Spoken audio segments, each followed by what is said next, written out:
If you knew somebody who went through a breakup or lost a job, they might want to talk about it for a day or two, maybe even a few weeks. That's understandable. But what if they kept talking on and on about it for months? You might think that was a little bit strange. But what if they kept talking about it every day for over a year? You'd probably think that was a little bit obsessive. Now, what if that person kept going on and on every single day for over 5 years? I'm about to tell you the story of an obsessed stalker who's been doing just that.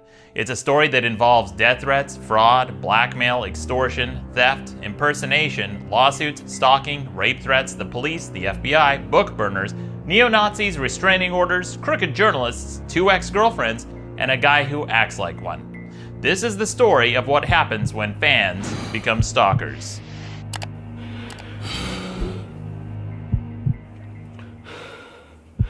And they're like, well, what's the secret? How do you get so many downloads? Like, how do you start something like that? And I was like, oh, it's easy. You just glom onto someone who's way more famous than you. Welcome to the best show in the universe. I'm Maddox. What would you do if somebody told a lie about you to get attention? Would you respond to it and give them the attention they want? Or would you ignore it and take a hit to your reputation? It's a lose-lose situation, and you might choose to ignore it if it was a small or occasional lie. But what would you do if the person told thousands of lies about you almost every single day, smearing you for over half a decade? I'm about to tell you a crazy story about a fan who became a stalker, got close to me, and has dedicated over half a decade to obsessing over me. He's even been able to turn his stalking into a business model, and he did it with the help of some very surprising people.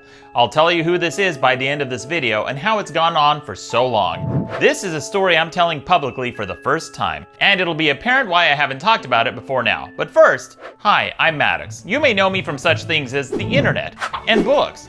Here's a quick introduction to give you some context for those of you not familiar with who I am. For over 20 years, I've written several books, hundreds of articles, wrote a comic, and even worked on several video games. I've appeared in everything from Time and Newsweek to CNN, NPR, and even the front page of the New York Times style section. I've been in movies, TV shows, and even hosted an entire season of a game show that I'm not even sure is aired anywhere because I haven't seen it. Okay. Oh, idiots. I also appeared on an episode of Penn & Teller's Bullshit where Penn Jillette took a huge dump on me and later apologized after I called him out for it. I think old people should be shot into space. We've since buried the hatchet, and I think he's a stand-up guy. My work has reached over 250 million views, and if that sounds kind of braggy, that's because it is. But there is a reason I mention it, because along with the fans I've amassed over the years, I've also attracted quite a few stalkers. I don't know if I attract more than the usual amount for someone who does what I do, but for whatever reason, I have a lot. They usually start out as hardcore fans, and then they start showing signs of obsession by tracking everything I do and demanding more and more of my time and attention. And sometimes when they don't get it, something snaps. One of my earliest stalkers was a guy named Nolan who became obsessed with me around 2002. He followed me around everywhere online, on forums and chat rooms, to even my university, where he somehow found my private university school email address. Then things got really weird when he emailed me one day saying that he was going to start a religion based around me called Maddoxism. I thought he was joking or it was a poor attempt at flattery until one day I received an email with an attachment titled The Maddox Bible. As bizarre as this was, it was relatively harmless until one day he started posting really disturbing stories about school shootings. So I decided to break character for the first time in my career and talked with him one-on-one to encourage him to get some help. My next significant stalker came several years later when I started receiving a flood of disturbing messages from a guy in Michigan. He'd send me pictures of himself drinking various beverages, and he'd use bizarre made-up words in his emails. He claimed I owed him some money for a zombie film we allegedly shot in Hawaii. Only problem was, I hadn't even been to Hawaii at the time, and I sure as shit had never met this guy. And like many other stalkers, when you ignore them, sometimes they get angry and start making threats. And he did exactly that when he started threatening my mom and sent pictures of himself holding a knife. That's when I went to the police and had to warn my friends, family, and my publisher. Then there's the girl who's been emailing me almost every single week for 9 years. She became so infatuated with me that she bought a one-way ticket to Los Angeles and even buried a treasure for me at the beach. And it's worth emphasizing that this is somebody I've never met before. At one point I thought that maybe if I told her I was gay that she would leave me alone. That didn't work. She's convinced that we're meant to be together and that I'm sending her subliminal messages in my writing. And to be fair, I am. But all joking aside, I eventually broke character a second time and encouraged her to talk with a therapist. I tried to be as sensitive and patient as I could, but she got angry at me. I thought that would be the end of it, but she still emails me to this day. But by far, the worst stalker I've ever had is a guy named Dax Herrera. He goes by Dick Masterson online, but he uses many aliases in part because he's had so many of his accounts suspended for harassment.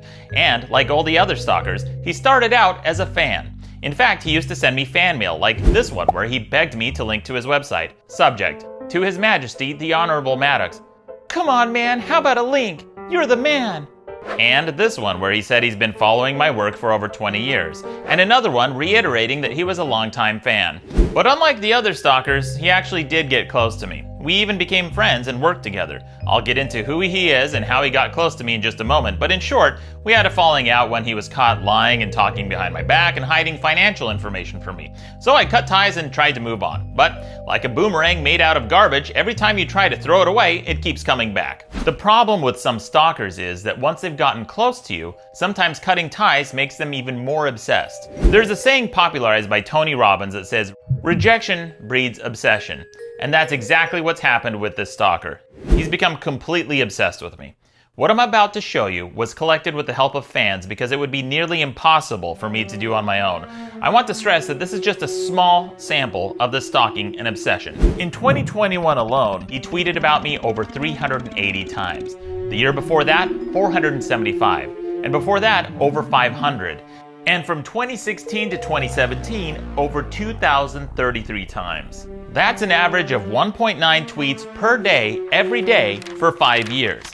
And this is just a quick estimate where my name could be searched, not counting subtweets and replies or the thousands and thousands and thousands of comments on other social media platforms.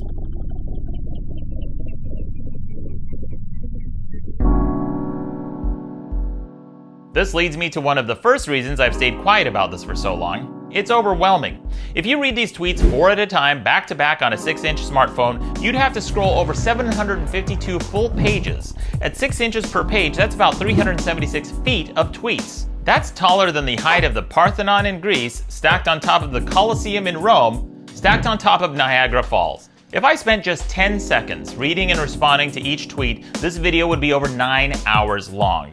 I couldn't reply even if I wanted to, and I don't. So I haven't responded to any of them, not a single one. This isn't a feud because a feud requires a back and forth where both sides engage. This is a sad, one-sided relationship where he pretends like I'm doing and saying things to him and because of him when I'm not.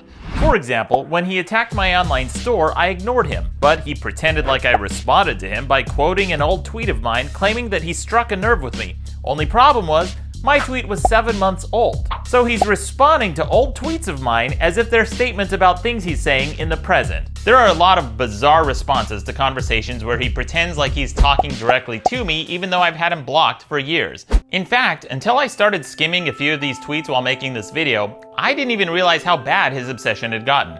For example, one time he watched a 4-hour live stream I did and commented on every little detail, including when I got up to go to the bathroom. I literally can't take a shit without him obsessing over it.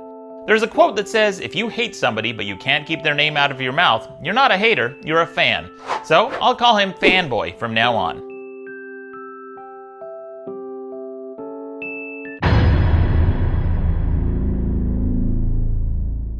His obsession with me would almost be flattering if he wasn't constantly spamming self-promotion, threats, and abuse. As you can imagine, I've ignored most of his attempts to get my attention, and that may be part of the reason he's become so obsessed. He hates being ignored more than anything. In fact, he's said as much on multiple occasions. So he tries to provoke a response out of me by constantly following me around online and tracking everything I do. For example, if I create a Facebook page, he's there to comment on it. If I'm tagged on Twitter, he'll abuse the person who tagged me. If I do a Twitch stream, he's there, lurking and encouraging others to stream snipe. If I post a new article on my website, he'll write a multi-part negative review denigrating it within minutes. Spoiler, everything he has to say about me is always bad. He used to sing my praises before I rejected him, but after I cut ties, he turned his life into one long, sad Bye Felipe joke. That's when a guy gets rejected by a girl and then immediately calls her fat and ugly, even though he seemed attracted to her just before the rejection. He comments obsessively on my YouTube videos until I ban his accounts, and then he moves on to spam my other YouTube channels. And even though he's been banned, he still finds ways to monitor everything I do by using sock puppet accounts and asking his followers to send him screenshots, which he can then post on Instagram. And he's even watched my podcast episodes and left comments on specific things I said, like this one about something I said an hour and 30 minutes into an episode, which means he's likely watching hours of my podcast episodes. Pop up, and it is so bizarre. He seems to hate everything I do, but he consumes everything I produce. There's a clip from Howard Stern's Private Parts that illustrates this perfectly. The average Howard Stern fan listens for, are you ready for this? An hour and 20 minutes. How can that be? Answer most commonly given, I want to see what he'll say next. All right, okay, fine. But what about the people who hate Stern? Good point. The average Stern hater listens for 2.5 hours a day. Look, but if they hate him, why do they listen? Most common answer, I want to see what he'll say next. Now, you might be thinking this would be amusing, and it would if it weren't for the fact that he's also obsessively harassing my friends, acquaintances, colleagues, sponsors, and even girls I've dated. For example, when my friend Ryan Holiday did a Q&A, he harassed him on Reddit, Twitter, and Facebook, even though it had nothing to do with him, or even me. He harassed him merely because we're friends and he'd been a guest on my podcast. He even harassed one of my neighbors who used to live across the street from me. So why haven't I just blocked him? Well, like I said, I have blocked him. Everywhere. But he keeps making new accounts. And again, this is without any provocation. I haven't responded to any of his relentless Facebook and Twitter spam. And when he's not directly contacting me, he'll sometimes ask people to stalk and harass me on his behalf. Here he is directly asking people to spam my website, and he's even asked and encouraged people to harass me in person. In fact, he's even offered them rewards for it. For example, this creepy stalker came by my booth at Comic-Con and covertly recorded videos of me like a one-person TMZ channel, except he didn't just take a creepy, obsessive video from afar, he put a sticker on my monitor and Fanboy offered to reward him for it. But his obsession doesn't stop there, because Fanboy has created a podcast where he has talked about me or referenced me almost every single week for over 5 years. If you isolate just the clips of my name being mentioned, this goes on for over an hour. Maddox is Maddox. Maddox is Maddox. Maddox is Maddox. Oh, Maddox. Maddox was Maddox is Maddox. Maddox. You Maddox is Maddox. Maddox. Maddox. Maddox. And Maddox. Maddox. Maddox. Hell, Maddox. Maddox had Maddox.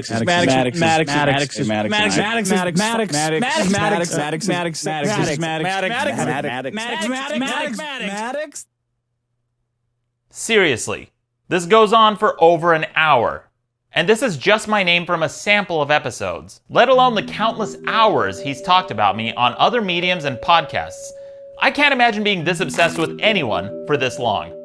So if I don't listen to it, how do I know it's happening? Well, 2 ways. First, when he makes a false claim against me, it incites his small group of sycophants to attack me for it, like this guy. And if you want proof they're his followers, all you have to do is check to see who this person is following, and it's always the stalker and the people from his hate mob. Every time he mentions me, it acts as a dog whistle for his followers to attack. He knows this, which is part of the reason why he does it. And second, I've received lots of help from my fans. Without the help of my fans and some amazing transcription software, I wouldn't even know the full scope of his obsession. And I'm sure there's tons of stuff I've missed because some of what I found while making this video was shocking even to me. And of course, I want to emphasize that I haven't responded to any of this. And why should I have to? Imagine if you had to take 20 or 30 minutes of your workday to respond to your stalker who's obsessed with you every single day for over 5 years. If I address the smear campaign, it gives the stalker attention, which is what stalkers want. But if I ignore it, I take a hit to my reputation. It's a lose-lose situation. This is what manipulators do. They try to force people into giving them attention, which in this case is getting free publicity and content by forcing someone to respond to your slander. Here is an example of him trying to manipulate someone into making a public statement on his podcast so he can use them for free content and publicity. And if they refuse, he'll accuse them of being guilty. It's a slimy and manipulative thing to do. A more notable example comes from the cable news pundit Glenn Beck, who routinely spreads misinformation and half-truths. He had a red telephone on his desk for the person he's incriminating to call in and set the record straight. And if the phone doesn't ring, which it never does, he'll use that as proof that the accusations must be true and therefore the person must be guilty. Dial tone still works. Buttons still work. Anytime, call me. Love to hear from you. I would. Get anything wrong, I'll correct it right away. Bring. Hello. Oh, I got that wrong? Hang on. Let me correct it. Oh, she didn't call to correct me on that one. That's weird. It must be true. We shouldn't have to live in a world where someone can slander you endlessly and hold your reputation hostage unless you give them attention. I shouldn't have to spend my time like this. Nobody should. But this goes far beyond just slander and manipulation. A number of people have told me that they think Fanboy is trying to become me, including one of his former friends and co-hosts. And there may be some truth to it because it seems like Fanboy copies everything I do, but poorly. If I create a podcast website, he'll steal the design and make a shitty version of it. If I take a photo on my throne, he'll find one exactly like it and even do a similar pose. He even dresses like me. He saw an interview where I wore this shirt, so he went out and got the exact same one. But here's the part where things get really creepy. Fanboy is even dating one of my exes. I'll talk about her along with her involvement in all this stalking and obsession later in this video. But suffice it to say, it's extremely creepy. This is some single white female shit. In the 1992 movie Single White Female, the protagonist meets a woman who seems friendly at first, but the woman becomes obsessed and starts acting like her, talking like her, and even dressing like her. And here's the kicker. She even tries to date one of her exes. Sound familiar? You've got to be kidding. So I'm finally addressing this in public to tell people what's been happening and to hold all the people involved in this smear campaign accountable. And also because this is a problem more and more people are facing every day. You don't have to have an online following for this to happen to you anymore. This is a growing problem that needs to be on more people's radars. So I'm finally telling my story because we unfortunately live in a world where nothing ever gets done unless you make a big public stink about it. Sometimes you have to shine a light on cockroaches to get them to scatter. So by now you're probably wondering, who is this guy and why is he so obsessed with me? Like I said, he's a fan who reached out to me years ago because he hated his day job and wanted to get into comedy. He describes himself as manipulative and a liar. I know that I am a manipulative prick. I know I have that in me. And I lie all the time, I don't care. You're better at this than I am. Because I'm a liar. I'm a really amazing liar. Of course, he wasn't always this forthright. We first met when he got a hold of me through my publisher. He was frustrated because I didn't respond to any of his fan mail, so out of desperation, he emailed my editor begging for an introduction. My editor humored him and passed along his information saying, and I quote, he does web crap for porn sites. He offered to do a paid-in-trade exchange for a link where he tried to get me to sell links to pills, casinos, and porn sites. As tempting as it was to trash up my website with garbage and spam, I wasn't interested. But I had just moved to Los Angeles and I didn't know any people, so I agreed to meet with him. He was actually very nice and flattering at first. His niceness was almost aggressive, but admittedly, it appealed to my ego because he was a fan after all. So I let my guard down and let him in, and we eventually became close friends. He'd come to my birthdays, barbecues, and even holidays. Look, I'll be honest, at times we had a lot of fun, and I know all the emotionally stunted edgelords will call this gay, but for a time, we actually became pretty close. And since he hated his day job so much and wanted to get into comedy so badly, I vouched for him at the comedy theater I performed at to try to get him onto a team. I even coached him to win a small comedy tournament and even helped him write jokes. I was genuinely proud of him. But any help I gave him was never enough. I started noticing that he was asking me for more and more favors all the time. They were small at first, like asking me for help with his server for his website. But over time, he asked me for bigger and bigger favors. He got angry and depressed when his book proposals kept getting rejected, and he seemed envious every time I got a new book deal. So he begged me for help and asked me if he could pitch a book under my name as a Maddox Presents title, and he even begged me to write part of the book for him. At this point, while I was doing research for this video, I came across something that I'd almost completely forgotten about. When I found it, my jaw dropped because I realized there were signs of his obsession all along. It was a huge red flag, and I should have paid closer attention to it, because it would be a sign of what's to come. The first thing on the title page of his book proposal was my name and logo, with Maddox Presents right on top. The cover was lazily ripped from a Steve McQueen movie, but here's the part where things get really strange.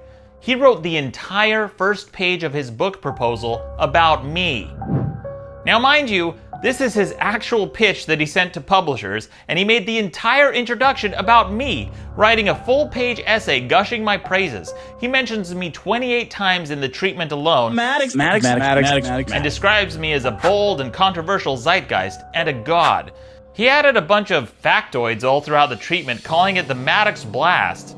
This is the second most embarrassing thing I've ever read in my entire life. Maddox Blast! He even told the publisher I'd write 25% of the book if it ever got sold. Spoiler, it didn't. In fact, the publisher sent me an email that I never shared with him, saying that his book wouldn't sell without me. I didn't share this email with him because I didn't want to hurt his feelings. But I didn't want to give up on him, so I started inviting him to network pitch meetings and try to help him get a job in the industry. I introduced him to writers, agents, and managers, including his current manager, and even took him to meetings at Spike, Fox, and Sci-Fi. I even attached him to writing projects that he was way underqualified for because he didn't have any film or TV writing credits. I tried to help him because he was my friend, and I like to see my friends succeed. And when that didn't work, we eventually started a podcast together based on my website and all the problems I talked about in my writing. And I invited him to be my co-host. The show was rocky at first, and a lot of people complained about his unfunny jokes and constant interruptions. Seriously, a lot of people complained, for months. My fans generally couldn't stand him, but I stuck with it to try to make it work. He wasn't the best or the funniest person I knew, but I enjoyed doing the show at first because for me, it was a chance to goof around with one of my friends every week, and it soon became clear that the show was about our friendship. Despite our rocky start, he had his moments and we eventually hit our stride. The podcast got a small but dedicated following, and it did alright for a while. We even got as high as number 42 on iTunes. One time. He called it the Seinfeld of podcasts, when it was more like the Dharma and Greg of podcasts. Except Greg moves on, and Dharma becomes an obsessed stalker for over half a decade. Why are you doing this? I don't know. Don't ask me. I'm the insane jealous one. As we recorded more episodes, I started noticing cracks in his facade. For example, I started noticing that some of his jokes had similarities to ones from shows he watched. For example, he kept doing this really bad Al Bundy shtick from Married with Children. This was probably the funniest joke he told on the entire podcast. Mine's a pretty simple problem. What do you got? Women. Can't live with them. That's it. Sound familiar? That's because it's an Al Bundy joke. Women can't live with them. The end. In fact, years later, I'd learned that this wouldn't be the only time he'd borrowed ideas for jokes or bits. But as bad as it was, that's not why things ended. The beginning of the end came because I was doing 90% of the work. I was editing the episodes, writing the copy, updating the database, booking live shows, creating a rundown, uploading episodes, moderating comments, making the logo, updating ID3 tags, designing the website, fixing his code, social marketing, and making the promo clips. He didn't think I should get paid for all this additional work. When he did offer to do something, he did it poorly, constantly forgetting to send me information I needed to credit people who worked on the podcast. And then there was his alcoholism. He'd frequently show up hungover and unprepared for episodes. He became increasingly belligerent and would disagree for the sake of disagreeing. For example, he didn't want to use a calendar for scheduling. Yes, the method of timekeeping since the Bronze Age and the cornerstone of business in modern society was apparently not good enough for him. It would sometimes take up to 32 emails to schedule one episode. For example, one week he said he couldn't record on the only day everyone was available, so it took 32 emails before we finally found out the reason. He was going to Disneyland in the middle of the work week, and this wasn't a one-off. He was constantly rescheduling episodes around his vacations. Here's a partial list of the reasons he wanted to reschedule. Going to Disneyland, going to Six Flags, going to Burning Man, going to the aquarium, going camping, going to the Indy 500, going to Burning Man, again. Another camping trip, hanging out with his nephew, countless sketch and improv shows, and he even wanted to reschedule a paid live show we were doing so he could rehearse for an unpaid sketch show he was doing. We pre-recorded so many episodes that it started to kill the show. Part of the reason people listened was because we encouraged fan engagement with weekly comments and voicemail about the previous episode. However, when you pre-record so many episodes, it makes it impossible to bring in comments and voicemail because none of them would be relevant to the most recent recordings. our engagement dropped, and our fans started to notice. We started receiving complaints about how the show sounded stale, and they were right. Near the end of our 2-year run, many of our fans had stopped listening, and our downloads had dropped by 40%. I was doing the lion's share of the work for a podcast with a decreasing listener base with an alcoholic, joke-stealing co-host. The show was dead. I could easily make an hour-long video just talking about what a nightmare it was working with this stalker, but it would be insane to spend that much time on a dead comedy podcast that ended half a decade ago. What kind of obsessed loser would do that? A lot of the disagreements we had were needlessly petty and stupid, like the logistics of using a calendar, but some of the more serious problems came with the show's finances. Despite the fact that Fanboy was lazy and didn't do much work for the podcast, there was one thing he did seem very enthusiastic about doing, and that's the bookkeeping. That should have been a huge red flag, but I trusted him. But soon I started noticing discrepancies in his bookkeeping. At first, $76. No big deal, everyone makes mistakes. Then I found another one for $346. And then another one for over $3,700. His accounting was a mess. So I asked to see the tax forms for the statements so I could double check his numbers, which he mistakenly referred to as W-9s. He meant to say 1099s. No big deal, right? Not when it comes to Fanboy. When I asked to see these forms, he not only refused to show me, but he went on a public smear campaign saying that I asked him for the wrong forms, even though I used the name he called them. And of course, he blamed me for his mistake. In fact, here's a spreadsheet he made where he used the wrong form name 4 times. When it became apparent that he did receive statements that he refused to show me, he changed his story again and said he didn't want to share it because it included his tax number on it, because apparently he's never heard of the concept of blacking out things with a Sharpie before. And it gets worse because he didn't invoice me for the correct fiscal year, so I ended up having to pay taxes for most of the revenue we made on the show. When I brought this up to him, he avoided the issue, and it was never resolved. For him anyway, I was left to deal with it. But of all the discrepancies I found in his bookkeeping, there was one glaring omission that I didn't discover until years later. It was a source of income that he left completely off the bookkeeping that I'd almost completely forgotten about: Bitcoin. One day he sent me an email saying he set up Bitcoin as a payment method and linked it to an account he set up and exclusively controlled. He was supposed to share this income, but he never did. I couldn't log into the account with the credentials he provided, so I asked him how much money we made off of Bitcoin, and he said not much, so I forgot about it. But he didn't. The thing with Bitcoin is the value can grow over time, so even a small amount from 2015 can blow up to tens of thousands of dollars, and that's apparently what happened.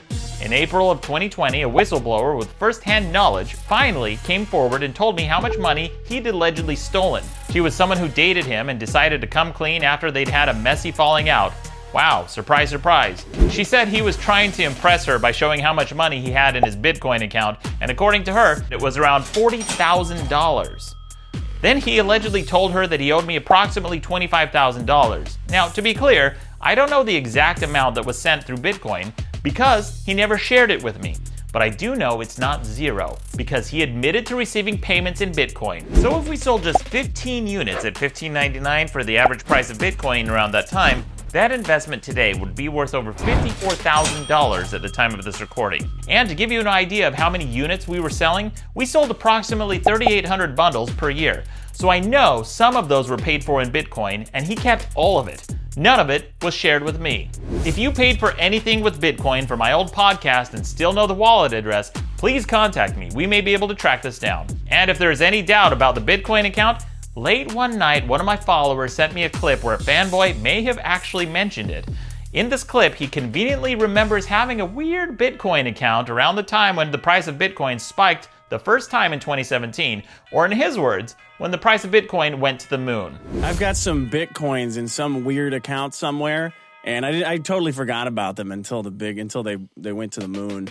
But I found the account, I logged back in, and it's like, well, you need a minimum of you need a minimum of 1 or 0.1 Bitcoins to get your Bitcoin. I'm like, fucking that's 10 grand now. What do you mean a minimum of 1 Bitcoin to get it out? You fucking pricks. I've never seen the money in this account, and it's been over half a decade since the podcast ended, and he still hasn't shown me any official statement, tax records, or even a check stub so I can verify any of his numbers. I don't trust his Yuletide spreadsheet, and I have every reason to want to check his bookkeeping, especially since he didn't disclose this income, and there were so many discrepancies. And that's me giving him the benefit of doubt because he regularly mixed up the form names. Now, if you were in my shoes, you'd probably be wary of him too. After all, he's manipulative, a liar, and he wasn't forthright in his accounting. So, understandably, my trust in him had eroded quite a bit by this point. But the last nail in the coffin came when he was caught lying and talking behind my back. Late one night, a fan of mine sent me a leaked conversation he was having on Reddit where he was caught saying he was just using me for money and for fans. So not only was he incompetent, inconsiderate, and a joke thief, but an unprofessional, backstabbing liar as well. I lie all the time, I don't care. There's a quote that says, when someone shows you who they are, believe them the first time. He was someone who I genuinely regarded as a good friend for over 9 years. But in the end, he was just a groupie who was riding my coattails. Spoiler, he still is. So that was the end of our podcast and formerly our friendship. And just to add a turd to the giant shit stack, he locked me out of the show's official email account so I could no longer download the sales and accounting information.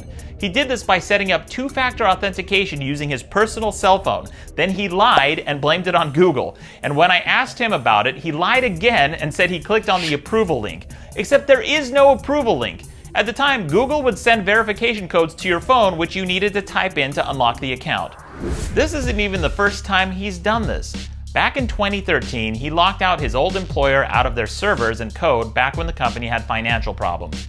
He worked for an SEO company called Blue Glass, and when it went under, in his words, he gift-wrapped some of their code and resources, essentially locking them out like he did to me. According to industry blogs, the atmosphere at his former company became downright toxic near the end, with things devolving into a messy public dispute and executives threatening legal action. Sound familiar? That's because Fanboy went right from one job that ended in a legal mess right into a podcast with me that ended in a legal mess. The only common denominator is him.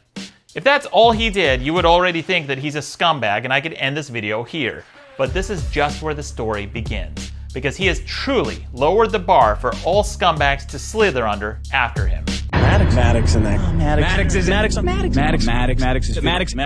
The final episode of the podcast was recorded the weekend of May 28th, 2016. I told him we were recording that weekend, but he wanted to reschedule the show for yet another vacation, this time to Mexico. The week we were set to record is when I caught him lying and talking behind my back. My goal was to end communication with him as quickly as possible, so I offered to let him step down or to end the podcast to avoid any further contact. Not because I needed his approval to make a decision about my podcast, but because I wanted to move on as quickly as possible. He chose to end it, so we recorded as scheduled, and he still didn't show up even after he decided it would be the final episode. He of course played the victim and pretended like he didn't know, but here's the proof he was told when we were recording. In the final episode, I thanked everyone involved with the show, but not him, because I wasn't about to thank him for not giving enough of a shit to come into the final episode, or his unprofessionalism, lying, talking behind my back, laziness, and not disclosing income. And since he made it clear his goal was to use me for attention, I decided right then and there to never mention him again. And for the most part, I haven't. In order for you to understand why, we first need to discuss the animal rights group, PETA. You'll see why in a moment. I used to criticize PETA on my website for their over-the-top campaigns to promote vegetarianism, from downplaying the Holocaust with their Holocaust on a Plate campaign, to dressing up as Klan members to hand out pamphlets, to mocking fat people, and even promoting the discredited theory that milk causes autism. PETA was irresponsible, reckless, and possibly causing harm with their marketing. It wasn't until one day I received an email from a vegetarian who told me that she was also disgusted by PETA. She said PETA's campaigns were outlandish not to be persuasive, but rather to be a spectacle to give them free publicity. It didn't occur to me that maybe their campaigns were over the top because that was the point, to get people to talk about them. PETA seems to have engineered their marketing campaign to manipulate people into giving them free publicity. It's a nod to the old adage of all publicity is good publicity. So I decided that day to never talk about PETA again. And with very few exceptions outside of this video, I haven't. I choose not to reward companies and people who exhibit manipulative behavior to get attention. So when it became clear that Fanboy was using me for money and attention, in his own words, I decided not to talk about him ever again. That was one of the big reasons I stayed silent for so long. For 3 years, from 2016 to 2019, not one tweet, not one mention on my podcast, not one Reddit post. With very few exceptions outside of this video, I've rarely talked about this in public. This drove him crazy. Because remember, he thinks being ignored is worse than being hated. So he tried to provoke me into giving him attention with stalking, fraud, harassment, blackmail, theft, and even extortion. For example, when he harassed my neighbor, she asked him to leave me alone, and he said he would under the condition that she called into his podcast. Extortion is forcing somebody to provide money, goods, or services to avoid harm or harassment. He also threatened to reveal private or embarrassing details if the behavior of me and my then girlfriend, quote, displeases him. That's blackmail. He also did the same to one of my close friends and colleagues, threatening to reveal private sexual details. So, more blackmail. But that failed to get a public response out of me, and since he was desperate to get a response out of me so he'd have something to talk about, he started encouraging people to contact me in private and send him screenshots of our conversations. The only problem is, many of these were doctored or fake, but it didn't matter because he and his hate mob would treat them as if they're real. In fact, at one point after encouraging people to send private conversations, he said he would punish me for it. If Maddox wants to talk with private conversations with fans, I'm counting that as fucking public. I'm gonna tell the whole fucking story as punishment because he's a fucking dog, and when a dog misbehaves, you hit it. You know how you punish a dog when it misbehaves, you hit it. That sounds like something they would cut from a movie like American Psycho for being too on the nose. Now you can see some of the context for my silence, but I didn't explain this in public at the time. I could have come out and told people that he was a scumbag, but what's the point? Only about 30% of my fans even knew I had a podcast. Plus, I wanted no further communication, so I thought it would be best to simply close this chapter of my life and move on. You know, like normal people do, instead of becoming an obsessed stalker for over half a decade. Maddox. The only thing I said publicly at the time was that it was time that we worked on different projects, which is the only honest thing I could have said without slinging any mud. I had no interest in dragging anyone, in part because there was nothing I could do or say that would make him any more miserable than he's already made himself. I've never met an alcoholic who was happy, and he's no exception. So when I decided to move on, that's exactly what I did. I started a new podcast and never mentioned him on it ever again. Not one time in over 3 years and 141 episodes. In fact, as much as Fanboy copies me, we couldn't be more different. Since ending the podcast, I wrote a new book, wrote my first video game, started a live news program, made a podcast network, started working on a game of my own, learned 3D modeling, started doing character streams on Twitch, and created an animated TV show that I haven't even announced yet. In short, I've been working constantly and living my life. He, on the other hand, has obsessed over me, lurking in the shadows, watching everything I do and trying to sabotage it like a jealous ex. So, understandably, I didn't say anything because I didn't want to give the stalker attention. But there was another reason I stayed quiet that I never told the public before. The week leading up to my podcast ending was one of the worst weeks of my life. And not because of the podcast ending, that didn't even make the top 5 bad things that happened that week. I've never told in public what I'm about to say, in part because it's too personal. And in part because sometimes people use tragedy to gain sympathy. I not only didn't want anyone's sympathy, I wanted to avoid even the possibility of giving that perception. I'm only sharing it now to give you full context since I'm finally telling the story for the first time. The week leading up to my podcast ending, my dad had a stroke. He has since passed away, but it was a very tough time for everyone in my family. And because there's no bottom to how awful this stalker and his hate mob is, they even found my father's grave and attacked me using my father's death. Then the day we were recording, my girlfriend at the time had a series of personal tragic losses requiring my care and attention. Then just as that happened, a friend of mine at the time received news that a person close to him was threatening suicide. All of this happened just as we were about to record. I had no capacity or interest in explaining any of this to the public. There was so much sadness in the room that day, it was a miracle that we were able to record anything at all, let alone manage to make it somewhat funny and entertaining. I didn't want to record, but everyone decided it would be best to get it over with, so we pushed on. And all of that happened on top of all the scummy shit that Fanboy did behind my back that I didn't even mention. Sometimes the comedy people bring you comes at a great personal cost to them. Nobody owes you free entertainment. You aren't entitled to know the private details of the lives of the entertainers you enjoy. They shouldn't have to explain these things to you, so you'll leave them the fuck alone. But that didn't stop some of the entitled, belligerent, dipshit fans from making judgment calls and going on the attack. My silence gave the impression that I was guilty of something, and Fanboy exploited every opportunity to whip up these suggestible idiots into a frenzy. And some of them took Fanboy's lead to dox, stalk, and harass on his behalf. Your only job as a fan, if you like something, is to say thank you. Nobody owes you anything, and if you don't like it, your only other option is to fuck off. I've learned that it's impossible to take the high road with a stalker as obsessed as Fanboy. Staying silent doesn't work, and now you can point to my life for the last 5 years as definitive proof that the old adage of don't feed the trolls is bullshit. Another reason I didn't explain things is because there were a lot of other people involved who fucked up behind the scenes and I didn't want to drag them. But I'm done taking the fall for people who won't own their mistakes. So if they won't clean up their mess, I will. Enough is enough with this bullshit, so it's time to put this nonsense to rest, and you bet your ass I've got receipts. First and foremost is my ex-manager, Randy Keehan. Randy made one giant fuck up after another, leading to the show's demise. But the worst by far was regarding the iTunes feed. Since most people watching don't even know or care what that is, I've written a separate article from this video with the details for anyone who's interested.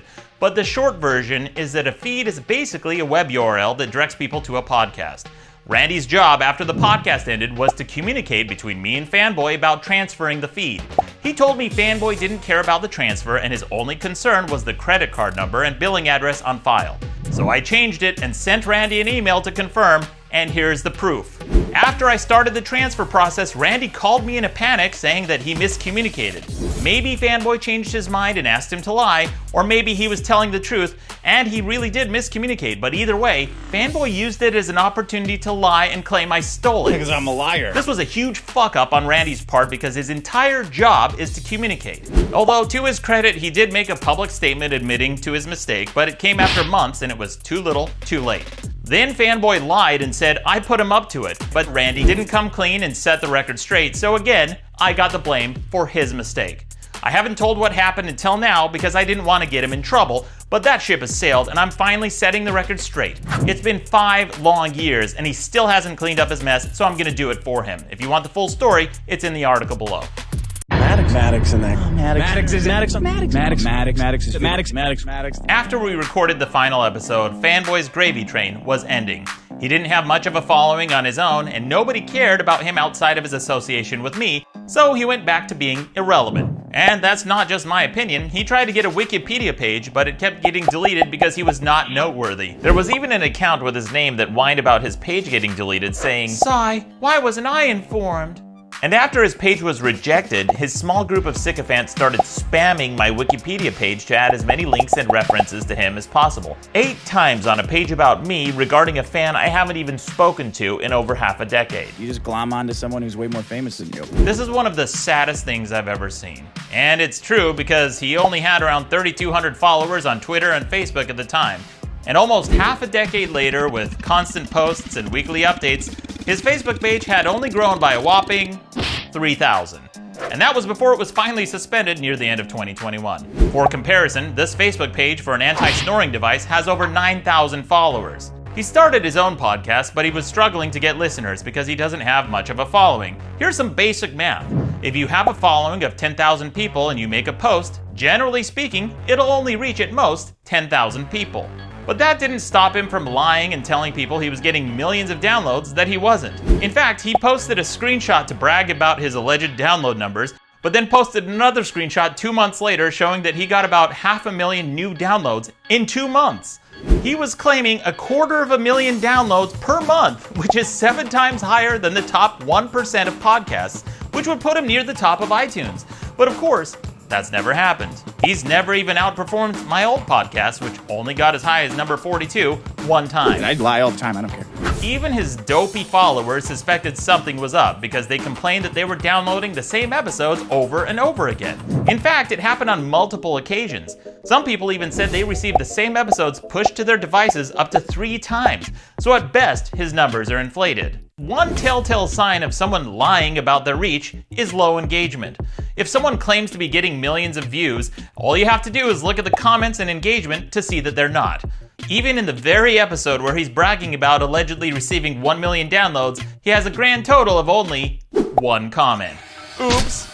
Before his page was suspended, his posts would only get a handful of comments. In fact, 5 years after consistently posting episodes, his podcast links had little to no engagement. And these are relatively recent episodes. Here are 5 episodes in a row where he struggles to crack 25 upvotes after 3 months on his biggest platform. For comparison, here's a picture of a vacuum cleaner I posted that got 102 likes, 95 comments, and even 1 share. One person saw this picture of a vacuum cleaner I posted and decided, you know what, I'm gonna share that. And if there is any doubt, I set up a little honeypot to prove definitively that he's lying about his reach, which I'll reveal later in this video. It seemed like there wasn't anything getting him any engagement. Well, almost anything. There was one type of post that did relatively well for him. Posts that have something to do with me. Maddox. In fact, just about any time he'd post pictures, screenshots, or illustrations of me, they'd get much higher engagement. That's weird. Almost like he needs to keep talking about me to survive. That may explain why he so desperately tries to provoke me. But his lying and desperation didn't end there. At one point, he hosted all of my old podcast episodes on his new site without my authorization, which would drive traffic and inflate his numbers when people would search for me. He did this by lying and telling people I deleted the website, except the site was never deleted. But he lied and posted a mirror to it anyway. Because I'm a liar. Except it wasn't just a mirror. He made one very significant change that I didn't give him permission to make. He linked to his new show on every single page that contained a SoundCloud player. So essentially, he turned my hard work into an advertisement for him without paying me. That would be like a band breaking up and one of the members hosting their entire anthology on his personal website and then inserting an ad to promote his shitty solo project. It's not only unethical, it's illegal. He hasn't licensed this for me, and I didn't approve of this use. But despite his surreptitious use of my content, he was still struggling to get any traction. Maddox in there. Maddox is Maddox. Fanboy realized very quickly that the only time people seemed to pay attention to him was when he was talking about me.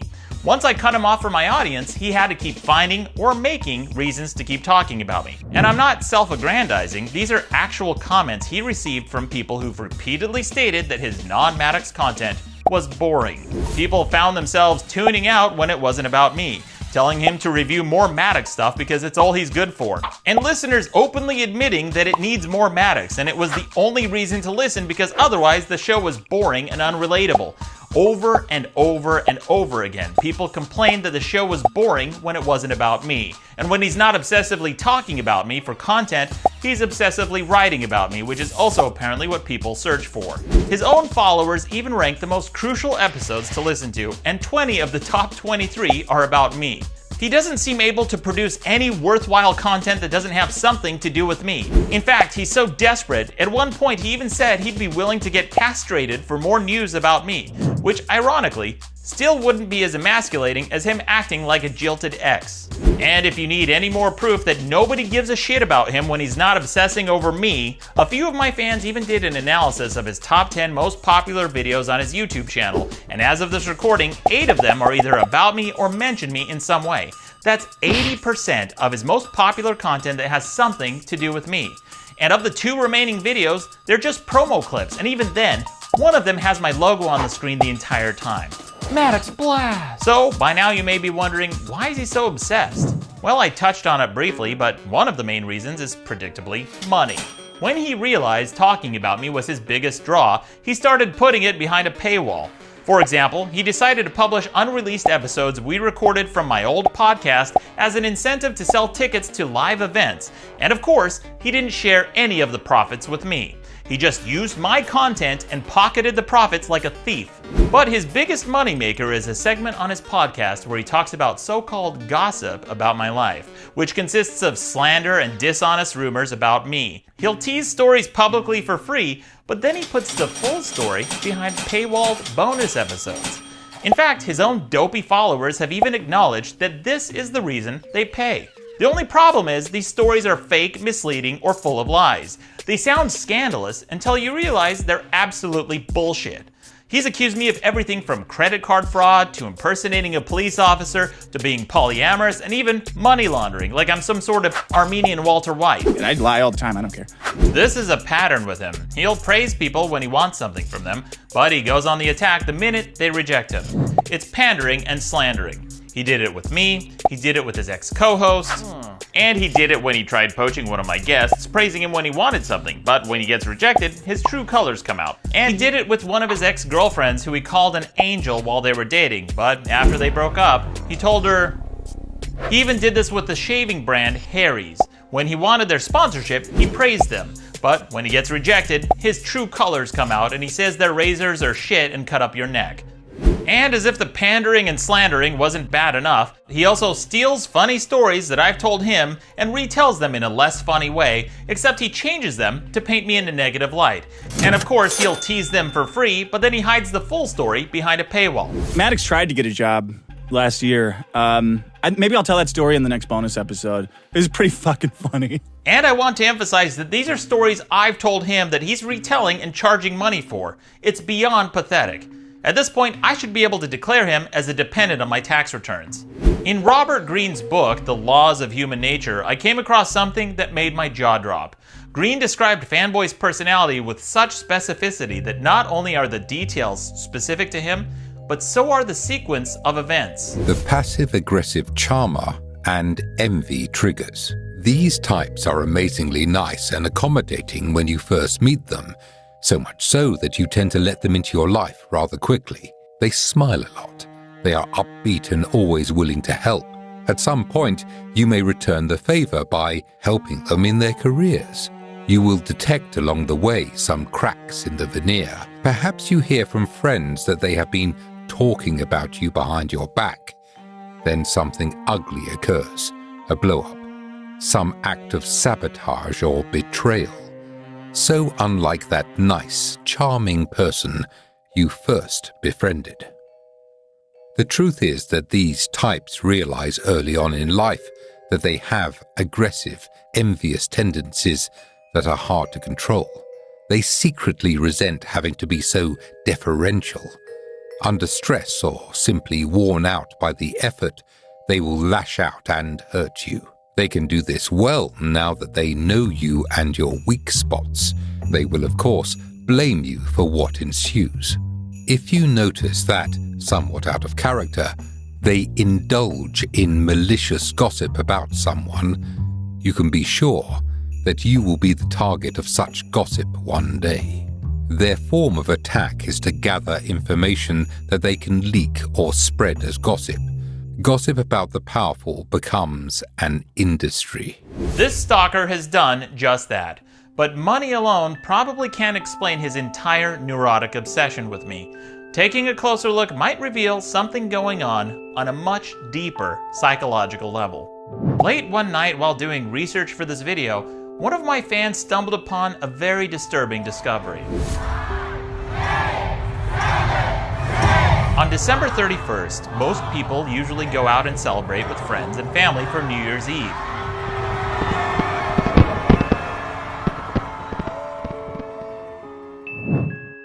But not this stalker. He was home stewing feverishly about me on Reddit, post after post after post. And not just on New Year's Eve, but Christmas too. And the year before that, and in 2019, and in 2020.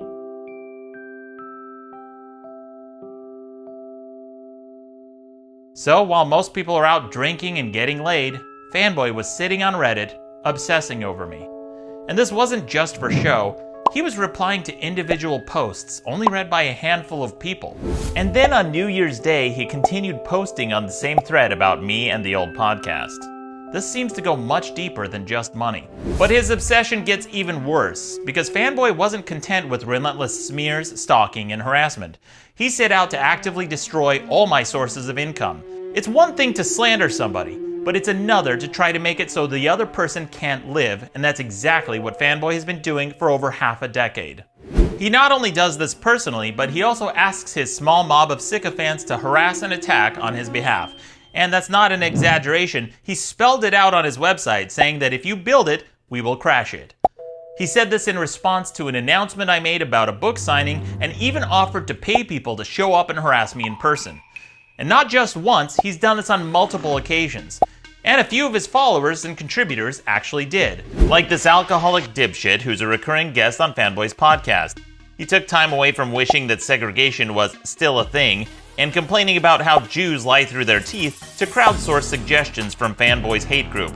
Then he took a picture of the names of people who signed up on a contact form I had and posted their names and email addresses online. With just the right manipulation and exploitation of someone's personal beliefs, you can get people to do just about anything, including spamming fake negative reviews to hurt book sales, and that's exactly what this stalker has done. In October of 2017, the week my new book came out, Fanboy personally tried to damage my book sales by leaving a 1-star review on Goodreads. This was the second negative review under his name, and the first one was posted months before my book even came out. So the guy I tried to help get a book deal, invited to countless pitch meetings, and vouched for him at a comedy club, repays me by stalking and attacking my book when he couldn't get a deal of his own. Awesome. What a great friend. Now, normally you might think it's just a couple negative reviews, no big deal, right?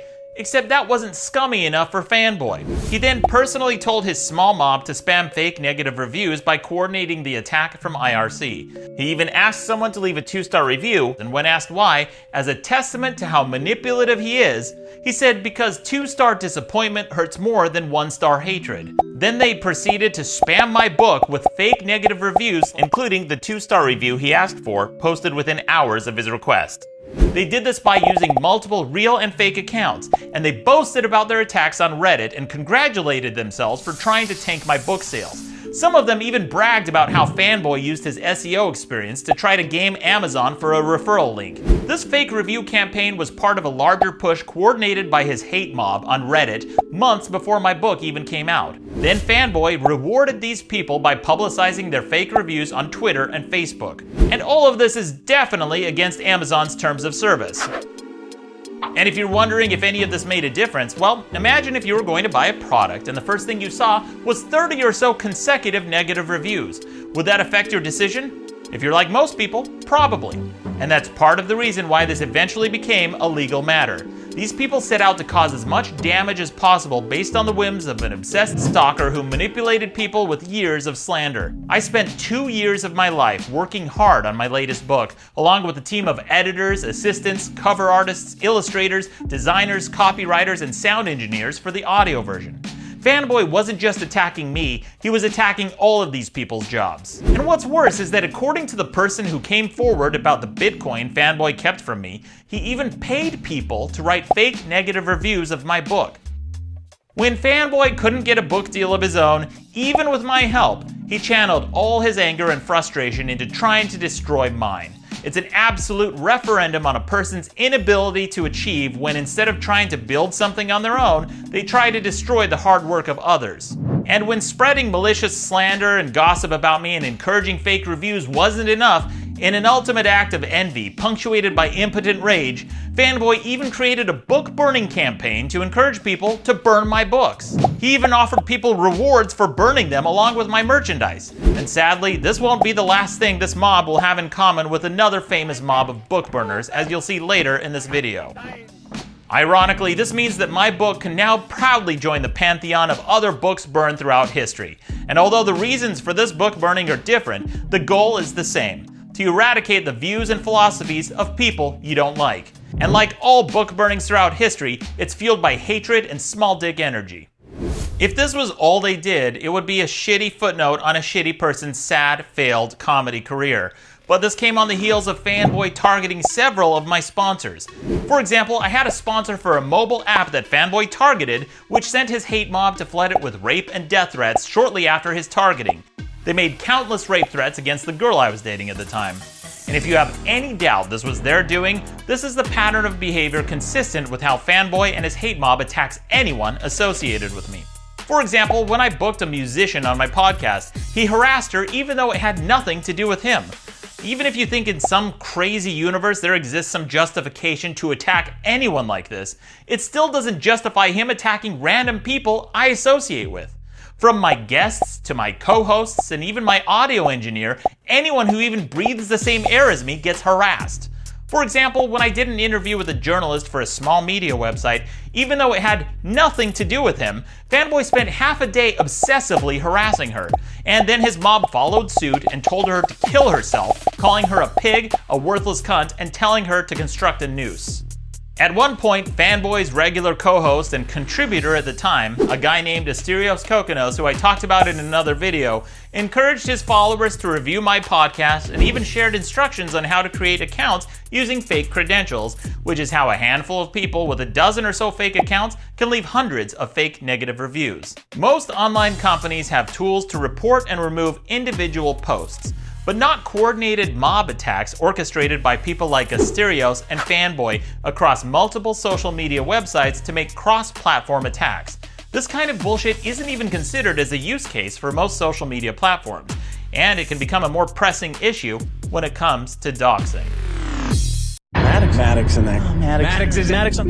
Maddox. When attacking my sponsors, my podcast, and going after my livelihood wasn't scummy enough, the stalker and his hate mob started doxing me.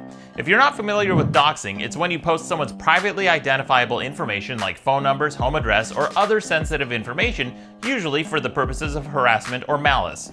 Early, when this stalker targeted one of my sponsors, his hate mob followed suit and doxed the marketing director on his official Facebook group. Then they even doxed my sponsor's girlfriend in an effort to intimidate them into dropping support of my podcast. And when Fanboy was confronted about it, he literally blamed the victim and said he was asking for it.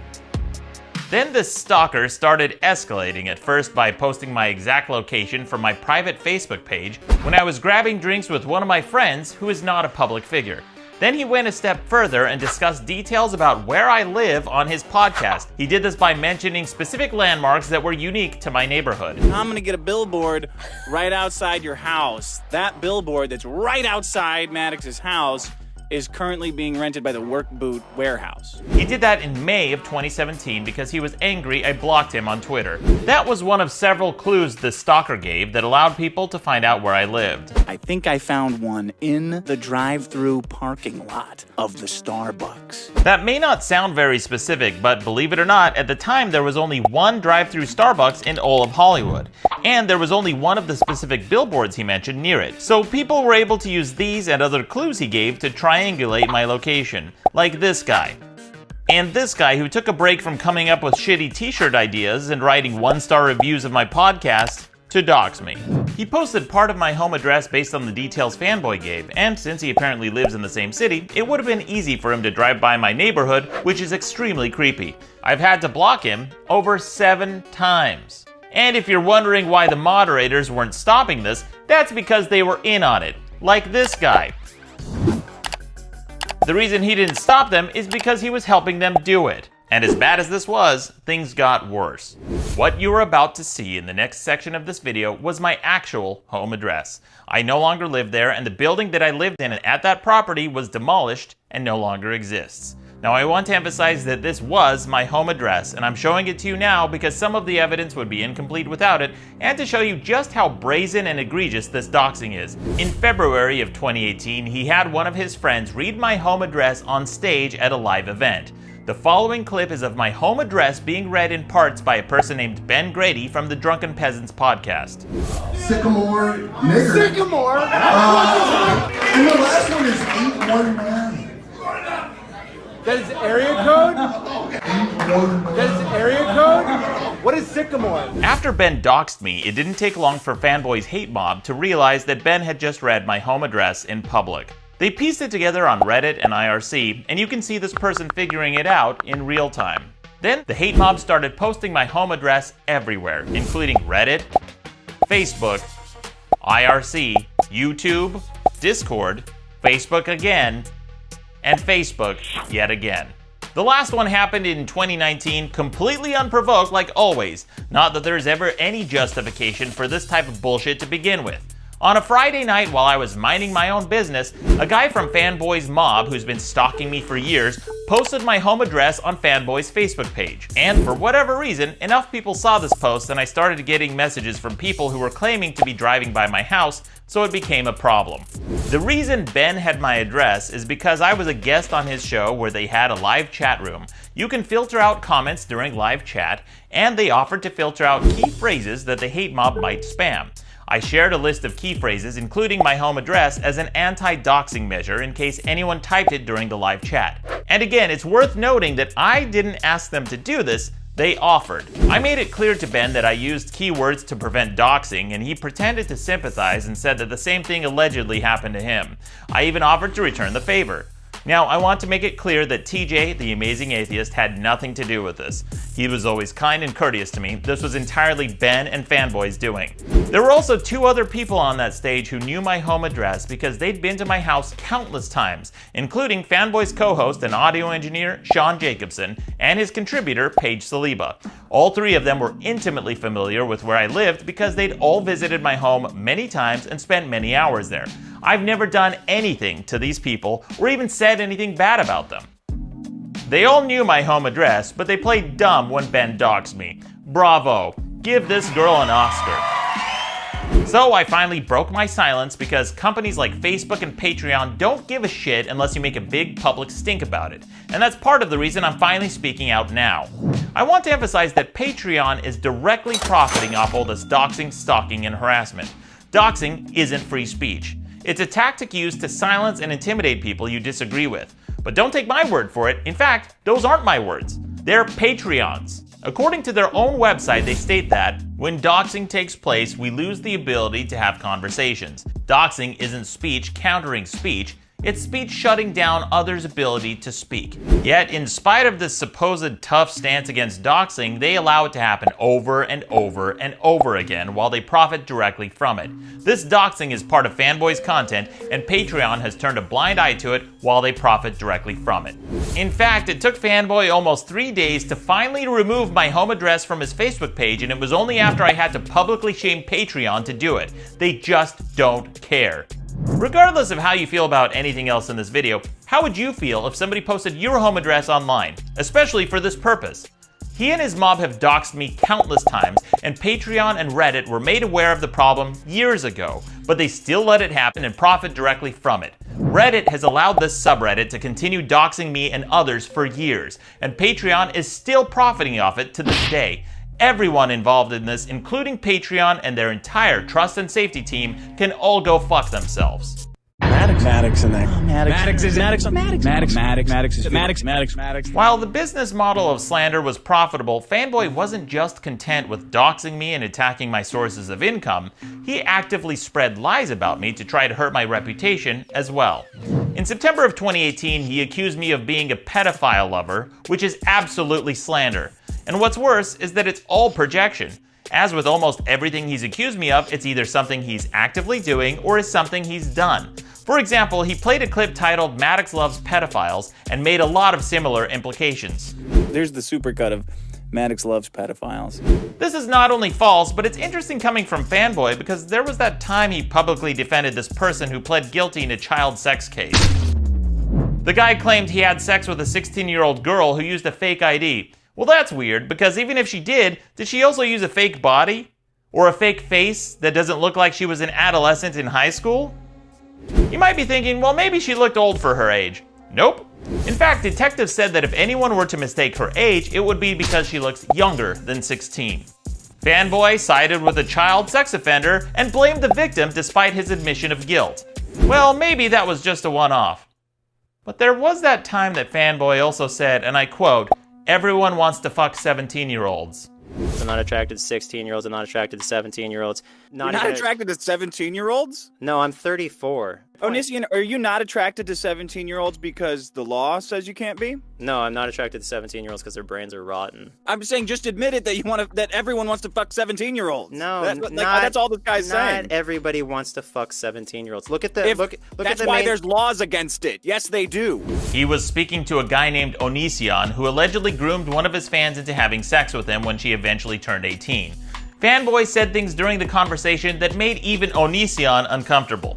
That makes no fucking sense. You want to fuck it, so there's laws against it? That makes no sense. That's why murder is illegal too, because everyone wants to do it all day. Now, you might be thinking, maybe he's trolling, right?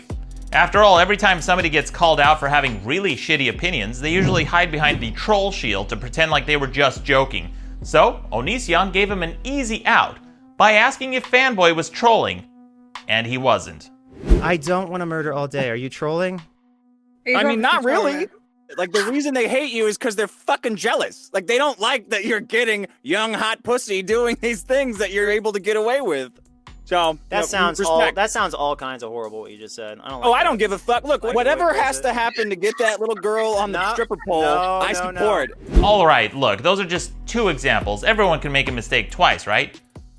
But then there was that time that he defended a comedian for making sexual advances towards a 16-year-old. He says, "I'm in Tempe, let's hang." With you? And she says, "Do you want to meet up tonight?" Oh, the predation. Oh, the predation. Now, she is 16, to be fair. Well, but he's claiming he didn't know she was 16. We have to protect these innocent 16-year-olds from the predation of these fucking comedians, these poor 16-year-old whores. Oh my God, what are they gonna do if they accidentally see this comedian's cock? Here's the fucking Instagram of this chick. Fucking amazing. Yeah. Is it legal for me to put this on the show? Good God. Look at this. Yeah. All right, look, that's 3 examples. Who hasn't made a mistake 3 times? But then there was the time he had an actual pedophile on his show.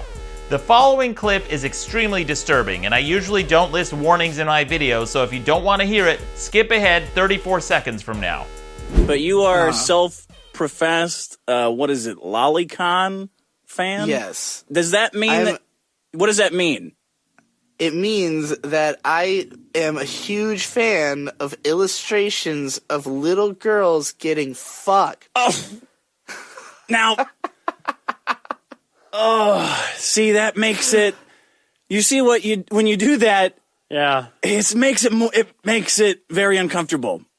Of course it does, but I have to fight for that shit harder than anybody because I like that shit. Now maybe you're thinking you can't quite predict what a caller is going to say ahead of time, so you cut it from the episode and block that caller, right?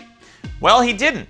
In fact, the caller, a person named Digibro, was invited back on at least 8 other times. Except this pedophile wasn't just a guest, he and Digibro have hung out together. In March of 2019, after the call admitting he's a pedophile, Fanboy invited Digibro, someone who has sexual fantasies about children, into his home. They not only spent hours in his home together, but they went out for food and beer afterwards, and Fanboy treated him. I just kind of asked if I could come in. I messaged him just the day before, and he just responded immediately with his home address. He lives in what I would describe as a very small 2-story house. Afterwards, then Dick and I and 80s Girl all went out to lunch. Dick bought us some beers. He's the only person who's openly defended my position. And that wasn't even the first time they'd met in person. Fanboy downplays this form of child porn by saying it's just illustrations. But these aren't stick figures, and saying they're just illustrations doesn't acknowledge how realistic illustrations can get. For example, this is not a photograph. It was made by hand. And what's worse is that these illustrations are often made using real reference photos of actual child exploitation. I don't believe there's anything innocent about this. But Fanboy doubled down and even publicly announced that he would masturbate to lolly porn. He even tagged some of his friends like they're his own personal accountability pedos. And if he actually went through with it, it's possible that some of these illustrations were made using real reference photos, which could be a felony. If you're aroused by illustrations of adults having sex, it stands to reason that you'd also be aroused by seeing the real thing. Same goes for children. This person is a pedophile. And then Fanboy invited another guest to his home who claims he had sex with a 13-year-old. When I was 18, I hooked up with a girl who was 13. I'm now 29. Obviously, I don't hook up with 13-year-olds anymore at all. And I didn't after I got older from that age. But do you think that that's so outrageously bad? Yes. Statutory rape is specifically defined in some states as having sex with a 13-year-old, with harsh penalties when the age difference is 5 years or older. And when confronted about it, here's what Fanboy said. I just know I have never been a pedophile or a rapist. And you really don't sound like you don't think I did anything wrong. No, I don't really care about the 18 and the 13 thing. I mean, it's not my kid. I don't fucking care. And then there's Fanboy's outspoken defense of the movie Cuties. I could go on and on, but suffice it to say that almost everything he's accused me of doing is either something he's done or is actively doing. It's almost always projection. In fact, just before that clip I played earlier of him saying Maddox loves pedophiles, he literally downplayed having sex with a 17-year-old in the same breath. You can't make this shit up. Plus 17, man. Come on. Yeah. Give me I guess. Give me a break. All right, here's Maddox loves. Here's the supercut of Maddox loves pedophiles. Thankfully, the majority of my fans realized that I haven't talked about the smear campaign in part because it became a legal matter, as you'll see shortly. They gave me the benefit of doubt and abstained from joining these smears and attacks, and to them, I give you my thanks. But some people didn't. They were malicious, vile, and gullible dipshits who joined in on the doxing, smears, and attacks. They judge people they don't know with facts they don't have. They are the worst elements of mob mentality and represent everything I hate about cancel culture. They spread lies, gossip, and rumors without ever fact-checking or even considering that the person they're getting most of their narrative from has a profit motive and is using his friends as pawns in an elaborate revenge scheme. And again, those aren't my words, those are his. What am I? Just a guy using my friends as pawns in some kind of elaborate revenge scheme against an angry Armenian man? Comedian Andrew Schultz talked about the phenomenon of online mobs and cancel culture. He said it best when he said that the internet mob doesn't care about the truth if the lie is more interesting. The internet mob is swift, brutal, and doesn't give a fuck about the truth if the lie is more interesting. I mean, we're at a place where people are guilty until proven innocent. And even if they're vindicated, the apology is always much quieter than the accusation.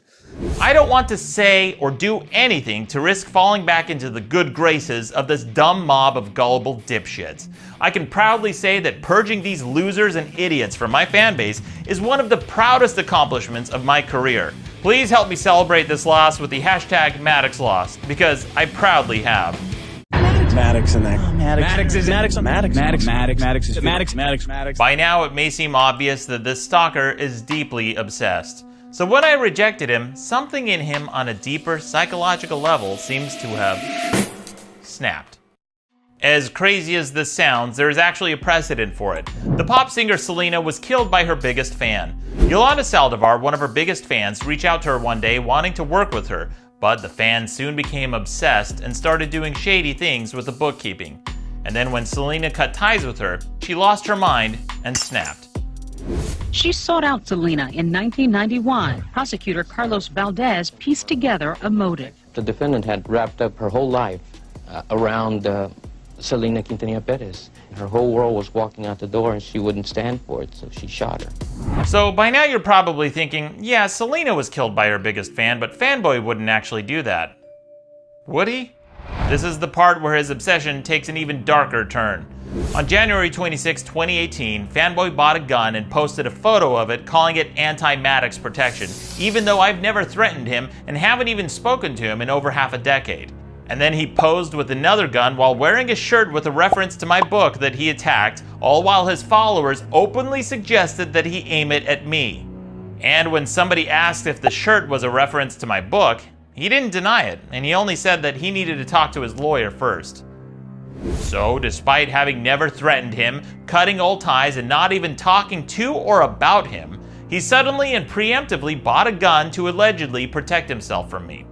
Now, you might be thinking that somebody who's made such a strong, declarative public statement that they feel so threatened that they would have to buy a gun to protect themselves from that person would then go out of their way to avoid running into that person, right? Well, not when it comes to this stalker. In fact, he did the exact opposite. In July of 2019, Fanboy heard that I might be attending a video conference called VidCon, so he went there to seek me out. In fact, he heard I might be going to a house party with some friends, so he made a point to go there. So this person who is so allegedly afraid of me to the point where he bought a gun specifically to use against me goes out of his way looking for a confrontation. Fanboy had never been to VidCon before, even when I personally invited him in the past, and he doesn't produce original YouTube content, nor is he a fan of YouTube. He went there specifically looking for me, and if you have any doubt, he even showed up wearing a shirt with my name on it.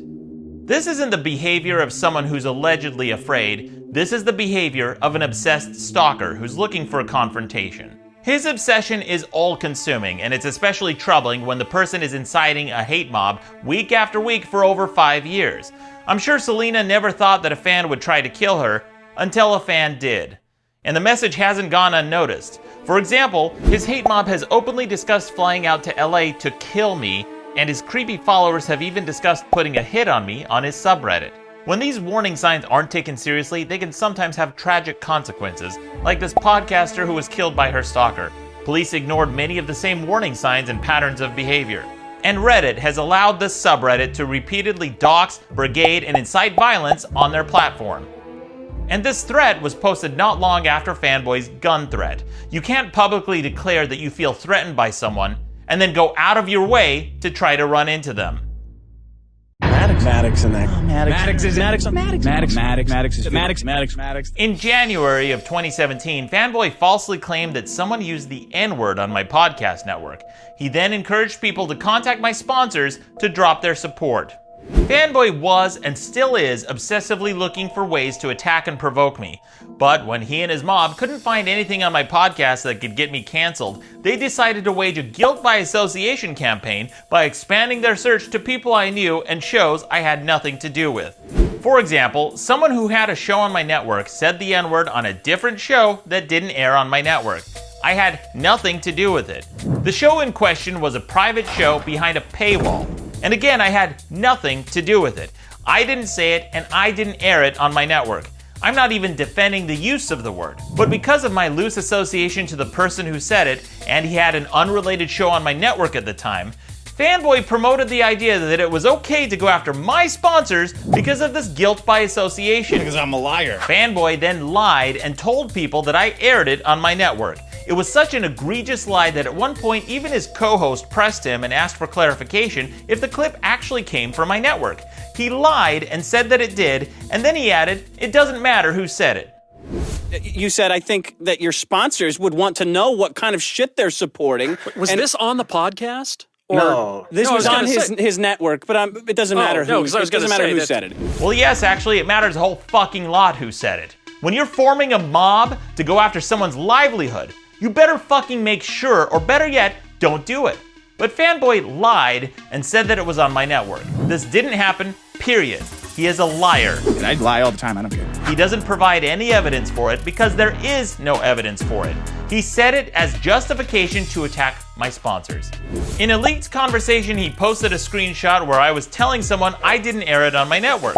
But he not only doubled down without any evidence, but then he tried to rope in my co-host at the time with this guilt by association campaign. He called it a job lynch mob and explicitly encouraged people to contact the sponsors of shows if they disagreed with their content. Except Harry's wasn't sponsoring the person who said it, they were sponsoring me. And he was attacking Harry's despite the fact that I didn't say it and I didn't air it on my network. This was part of a coordinated attack by Fanboy's mob against my sponsors. In fact, one of the dipshits in the Stalker mob helped coordinate some of these attacks before this incident, and he even used the phrase job lynch mob. What's especially nefarious about this guy is that he knew it wouldn't take much, estimating around 10% of the group to get the job done. And the reason he knew that is because he's the creative director for a marketing agency. He knew exactly how to attack someone's sponsors because he works in the industry.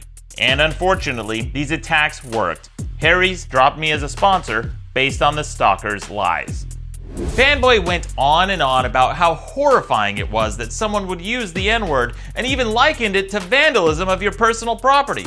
If somebody comes over to your house and writes, "Hey asshole" on it, do whatever the fuck you want to them. Because do is the most that you can do under the law. That's why the law is there. Get them fight, whatever. Stop at fucking nothing because they fucked with you first.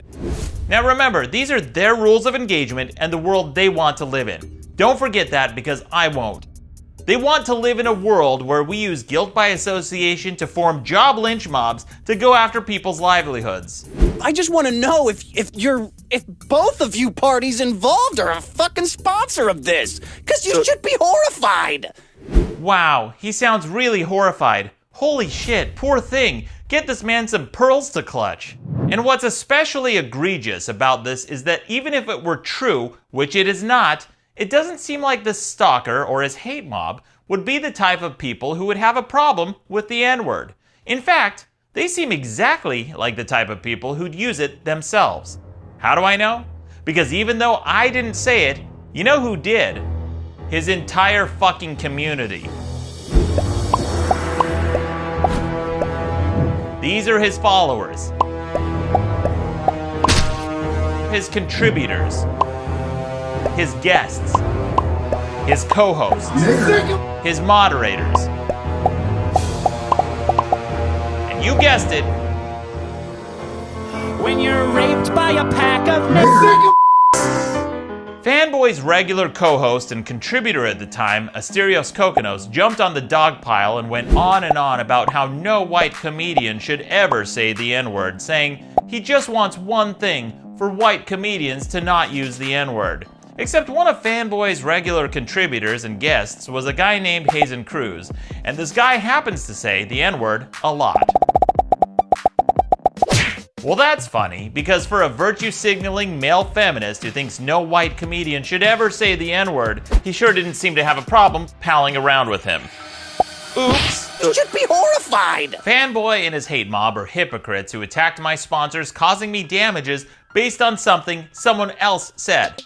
This was purely a guilt by association attack. I don't believe any of these people give a flying fuck about the N-word. In fact, I think he and his hate mob are quite okay with the word. And to prove it, since we're playing the guilt by association game, let's just take a quick look to see who Fanboy associates with, as long as we're playing by their rules. First, there is Stefan Molyneux, the white nationalist who thinks black people are collectively less intelligent, that low IQ, non-white people are genetically inferior, and that poor Germans were just protecting themselves from Jewish communists. Now, you might be thinking, lots of people book controversial guests like Molyneux, but Fanboy doesn't just promote and support his content. He contributes to him financially. Stefan Molyneux is a great example. Yeah, I love his content. I'm on his $20 a month support list just because I want him to be able to do this. I want to see it. I want to enjoy this content. Then there's the white supremacist Richard Spencer, one of the organizers of the Charlottesville white supremacist rally where neo-Nazis marched with tiki torches, chanting, "Jews will not replace us." And if Richard Spencer doesn't look familiar, that's probably because you don't recognize him without a fist in his face. Pepe's become kind of a symbol. He's considered to be the father of the alt-right movement and claims to have coined the term alt-right. Fanboy reached out to him numerous times, and even some of Fanboy's dopey followers criticized him for fundraising efforts with Richard Spencer. And eventually, Fanboy got his wish and did a podcast with Spencer. Except instead of repudiating Spencer for his anti-Semitism and hate, he praised him, saying that he actually respects Richard Spencer a lot. In the clip, Fanboy downplayed allegations of Spencer trying to punch his pregnant wife and even offered him advice. Richard, I gotta ask you flat out, did you ever hit her in anger or grab her? I never hit her in anger. No, absolutely not. I gotta ask you, because I actually respect you a lot. And of course, somehow they found a way to blame the Jews. Richard Spencer, your wife's saying that you tried to hit her while she was 9 months pregnant. Please, a woman who's 9 months pregnant and he couldn't hit her? That's preposterous. She can barely move. She's the size of a hippo. I agree. Well, this is what happens when the Jews control the means of communication. They can use it for whatever petty little thing they want. At one point, Fanboy even sounded like he was flirting with him, complimenting him on his looks and likening him to a male model. And the flattery went both ways as Richard Spencer, the white nationalist, said he would subscribe to Fanboy's podcast. Richard Spencer, I gotta say, look, you look like a male model. You got a bad boy image. But you're a smart guy. Obviously you're very intellectual. You drink wine, for fuck's sake. I mean, you think about things so deeply. That's the kind of content you get at the Dick Show Patreon. I'm going to subscribe. I have to say, I didn't know about you before I came on the stream. Then there's Nick Fuentes, the Holocaust denier and ethno-nationalist who thinks that blacks should get over segregation and that things were better when they were drinking out of separate fountains. To drink out of a different water fountain, big fucking deal. Oh no, they had to go to a different school. Their water fountain in that famous picture, even if it was bad, who cares? Who cares? It's better. It's better in general. We all agree it was better for them. It's better for us. Better in general. And he used cookies as an analogy for Jews, casting doubt into the number of Holocaust victims. The math doesn't quite seem to add up there. I don't think you'd result in 6 million, maybe 200 to 300,000 cookies. Moreover, if you look at the soil texture, it's really not deep enough for mass cookie storage underground. So what does Fanboy have to say about Nick Fuentes, the Holocaust denier? He loves him. And if you think he was just being flippant on Reddit, Fanboy said it directly to him on a call. I guess I'll see you around. Thank you, sir. I love you, too, Nick. buddy. Have a good one. At one point, he even offered to help Nick Fuentes process payments after Nick got suspended on Patreon. Except now Fanboy can't because several banks have blacklisted him. Yes, actual banks have stopped doing business with this stalker, and he's found himself on the MasterCard blacklist, which is something I'd never even heard of before. Basically, it's a list that credit card companies keep to prevent illegal transactions, which can include known terrorists, drug dealers, money launderers, and people who've been caught child or human sex trafficking. Fanboy has been blacklisted by Bank of America, Chase, Discover, and MasterCard. You know you fucked up when even a bank won't take your money. All of the stalkers fraternizing with Holocaust deniers and anti-Semites hasn't gone unnoticed. Fanboy has even caught the attention of the largest neo-Nazi and white supremacist website on the internet, the Daily Stormer, where he's been referenced or lauded at least 3 times, including in this article about him that appeared on the front page of the website, where he was praised for his bravery for trying to process credit card payments for the alt-right. And the flattery goes both ways because he's retweeted the site's owner numerous times. This is a guy who has an arrest warrant and a $14 million judgment against him for harassing a Jewish family. You should be horrified! And this isn't just an innocuous coincidence. All these white supremacists in this circle seem to have attracted like-minded people to his community. This is the kind of shit this community posts. This is what they say. These are his followers, contributors, and people he associates with.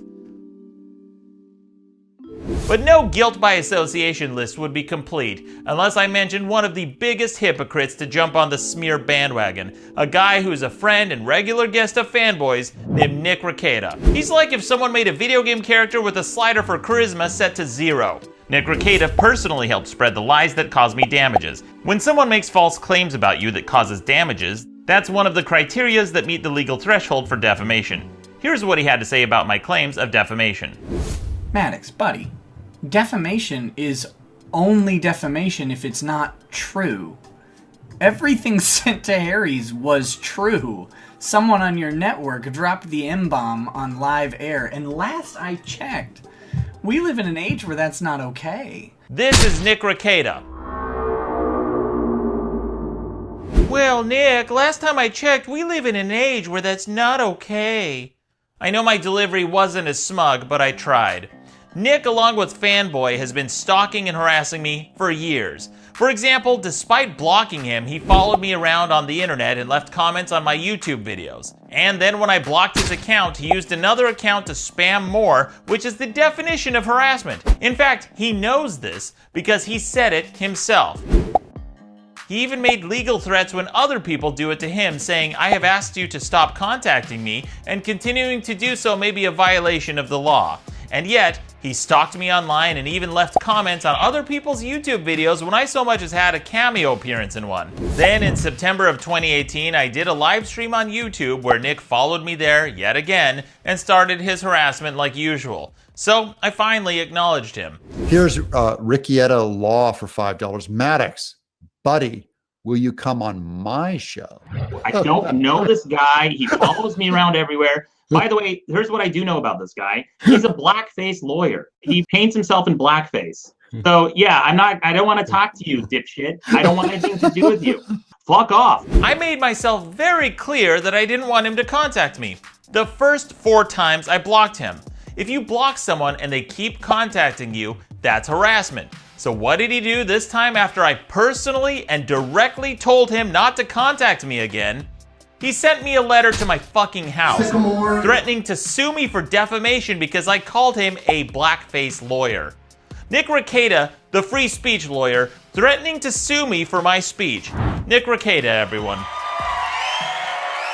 In that letter, he claimed I made several false allegations that amounted to defamation because I called him a stalker and a blackface lawyer. But he insists that he has never practiced law in blackface, which is an interesting distinction to make. So apparently, sometimes he's in blackface, and sometimes he practices law, but he has never practiced law while in blackface. Got it. Nick asked me for either a public apology or to come on his live stream with him. I don't want to do his live stream because it seems like a vehicle for him to promote himself. Also, I suspect that he actually doesn't care that he was called a blackface lawyer because he publicly tweets things like, "I'm never not in blackface." And to come full circle, he even did a podcast with the very person who said the N-word from earlier in this section, where Nick was presented with a blackface lawyer doll in his likeness. Ta-da! That's funny.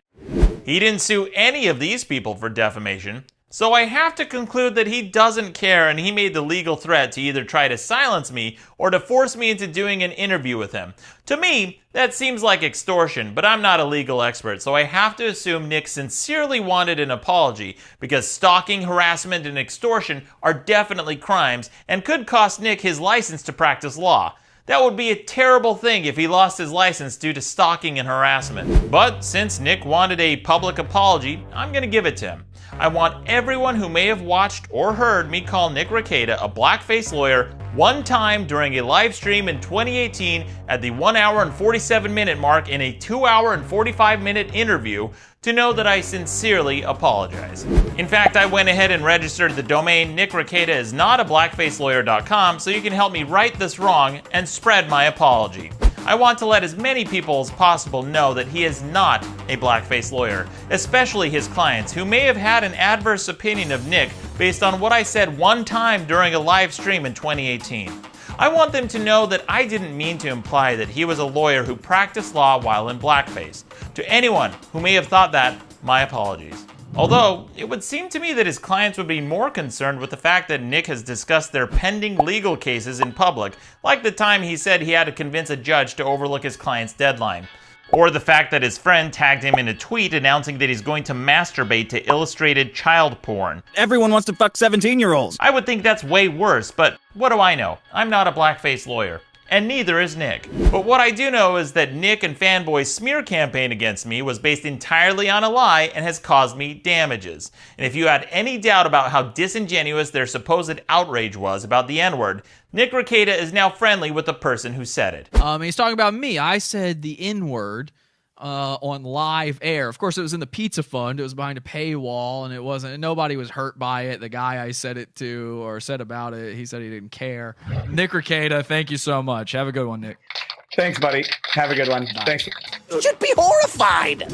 So all the theatrics and pearl-clutching bullshit was a transparent effort to incite a mob to get them to attack my sponsors. And now I have actual damages from their lies, which Nick Rekieta helped spread. Maddox in that. Maddox. At one point early on in all of this drama, Fanboy's followers made a list of women who they thought should be raped and left for dead. Or to be specific, these were women who they would laugh and smile about if they were brutally raped and left for dead. They posted this thread on 8chan on a board made for his show, and they put one of my personal friends on the list as well as the girl I was dating at the time. Then they doxed her on the forums and posted a link on Fanboy's subreddit that he and his frequent co-host at the time, Asterios Kokonos, were moderators of.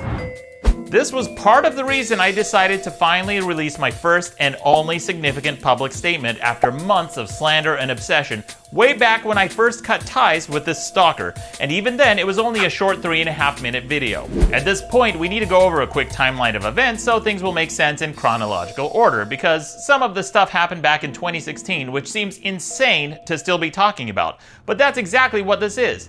Insane. I've never had a stalker this obsessed, and half a decade later, here we are. So, here's how it got to this point. Fanboy was caught lying and talking behind my back in May of 2016. The podcast ended 4 days later when he went on vacation instead of recording the final episode. A few days later, Randy gave me the go-ahead to transfer the feed. Then Fanboy falsely claimed I deleted the website. Then from June to August, the stalker escalated his attacks week after week, slandering my network, my sponsors, and me. At first, it was just talking shit about their products, which he had never used, but then on August 27th, he escalated even further. That's when this stalker took it from just talking shit about my sponsors to personally harassing them on Twitter. It would be one of many times he personally harassed my sponsors. This tweet was the inciting incident. This escalation is one of the main reasons I decided to finally say something. Then 2 days later, a link was posted to the 8chan thread with the rape list on the stalker's official subreddit. Enough was enough, and that's when I decided to make a public statement. But before I went public, I made a last-ditch effort and personally told one of his moderators and co-hosts at the time, Asterios Kokonos, about the rape list on his subreddit in the hopes that he would delete the post. Asterios is a self-proclaimed male feminist. So surely, a male feminist would step in and do the right thing and remove the link to a rape list on a forum he was a moderator of, right? Wrong. He not only didn't delete the link to the rape list, but he doubled down and even promoted Fanboy's show with his likeness, making over 47 appearances. Great, it's all fun and games until a dyslexic girl is raped. I don't think we could top that. Wow, what a feminist. So, after I exhausted all my options, and 2 days after I pleaded with the good boy of comedy, the male feminist Asterios Kokonos, I finally decided to make a public statement. It was a short, unlisted video that was just 3.5 minutes long, where I simply addressed some of the false claims that the stalker had made about me. One of his grievances against me was that I edited episodes, even though he does the same. But hypocrisy aside, I wanted to address the criticism and show people exactly the kind of stuff I would edit from the episodes. Here's the clip I played in the video. Really upsets me that responsibility isn't put on her. We're telling people this. I do want to add something just to the last point you made, which is they said that we should stop telling women that it's their responsibility to protect themselves. It is. Well, to an extent, yes. 100% No, it is. Dick, it's not. Dude, you're yes, a fucking it is. bullshit. No, if you pass out drunk at a party or whatever, you shouldn't expect to get raped. Yes, you fucking should. Oh, dude, big foul. No, you can't say that's fucking bullshit. That's absolutely bullshit. After my video came out, one of the first things Fanboy did was threaten to sue me. Potentially defamation. Potentially defamation. What are the criteria of defamation? Just so because I've emailed some lawyers, but I haven't heard anything back from them. This is ironic because he spread the video much further than I ever did. In fact, remember earlier when I said that I made a honeypot to prove that he didn't have millions of listeners? Well, I made the video unlisted and embedded it on my website with a password that was a hashtag, knowing that if he shared it on Twitter, it could start trending.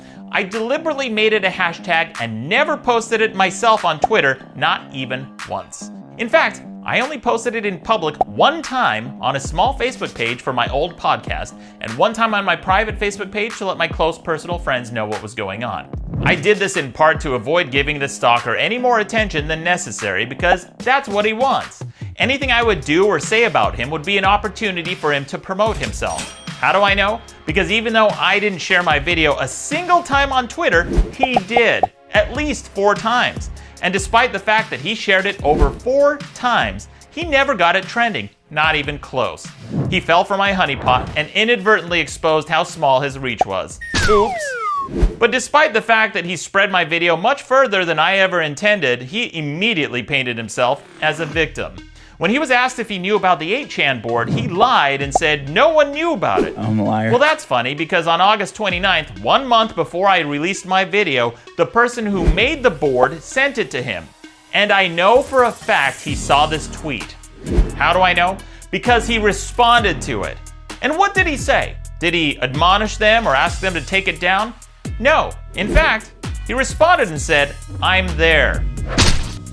But after my video came out, he tried to distance himself from it, saying that he's never even typed in the URL for 8chan before. Never, ever, ever have I gone up to the URL and typed in 8chan.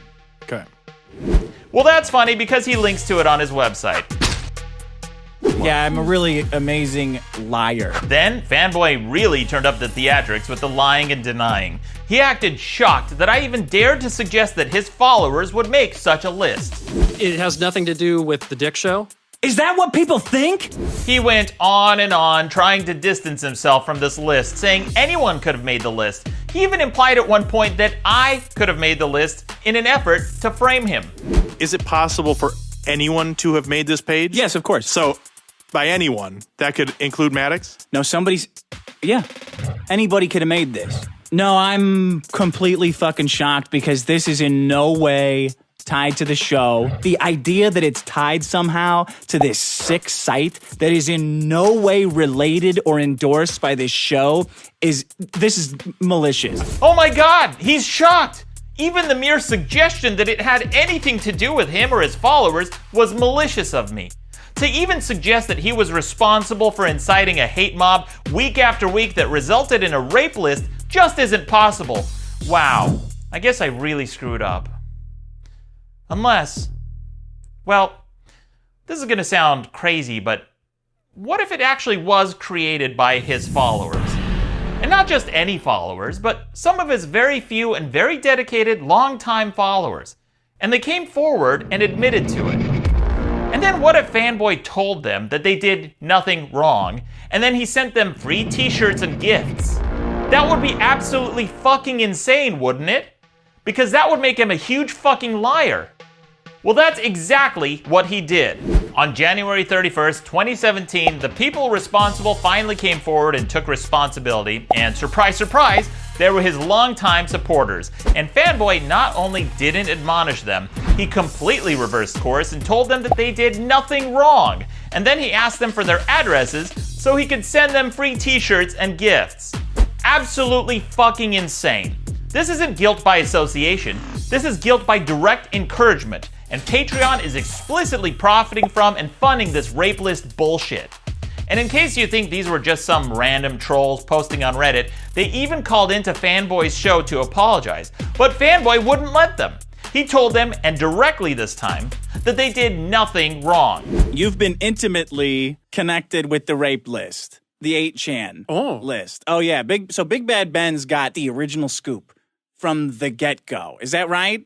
That is 100% correct. I was there, and I know personally who did it. Now, will I give out their name? No, they're a very close friend of mine.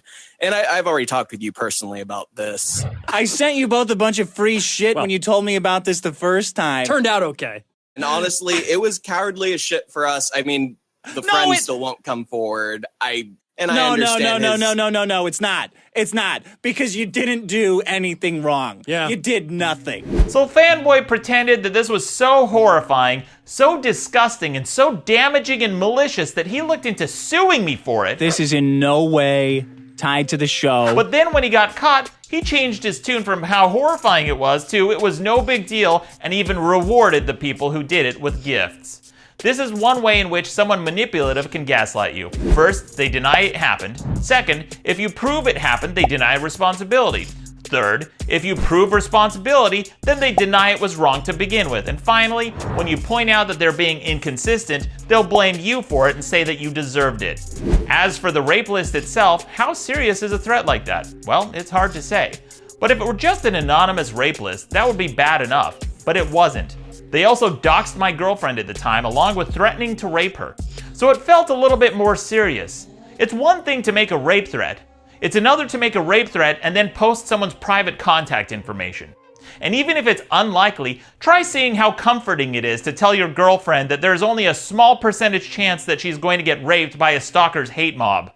But then one day, everything changed. In August of 2019, a mass shooter killed 9 people in Dayton, Ohio. And when investigators looked into him, turned out that he also had a rape list. This morning, learning more about the suspected gunman in Dayton, Ohio, identified as 24-year-old Connor Betts. High school classmates said Betts was once suspended for compiling a hit list of those he wanted to kill and a rape list of girls that he wanted to assault. This isn't satire, comedy, or performance art. They're targeting real people. If you create a list of people you want to murder or sexually assault, that could constitute criminal intent and you should be investigated for it. Every time one of these tragedies occur, people always ask if there were signs. This shooter had a rape list. The only other place I've ever heard of such a thing is in the stalker's hate mob. I'd say it's time that we start taking these red flags seriously.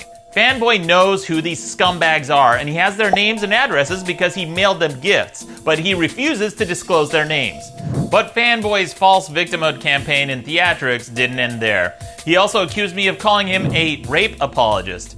After my short 3.5-minute video came out, he went on to paint himself as a poor victim of cancel culture by telling people that I called him a, quote, rape apologist. Maddox said I was a rape apologist. Rape apologist. Rape apologist. Calling me a rape apologist? A rape apologist. Like the worst thing you can be in LA. Rape apologist. Now I'm a full fucking blown rape apologist. Rape apologist. When I got outed as a rape apologist. Except there's just one problem. I've never called him that.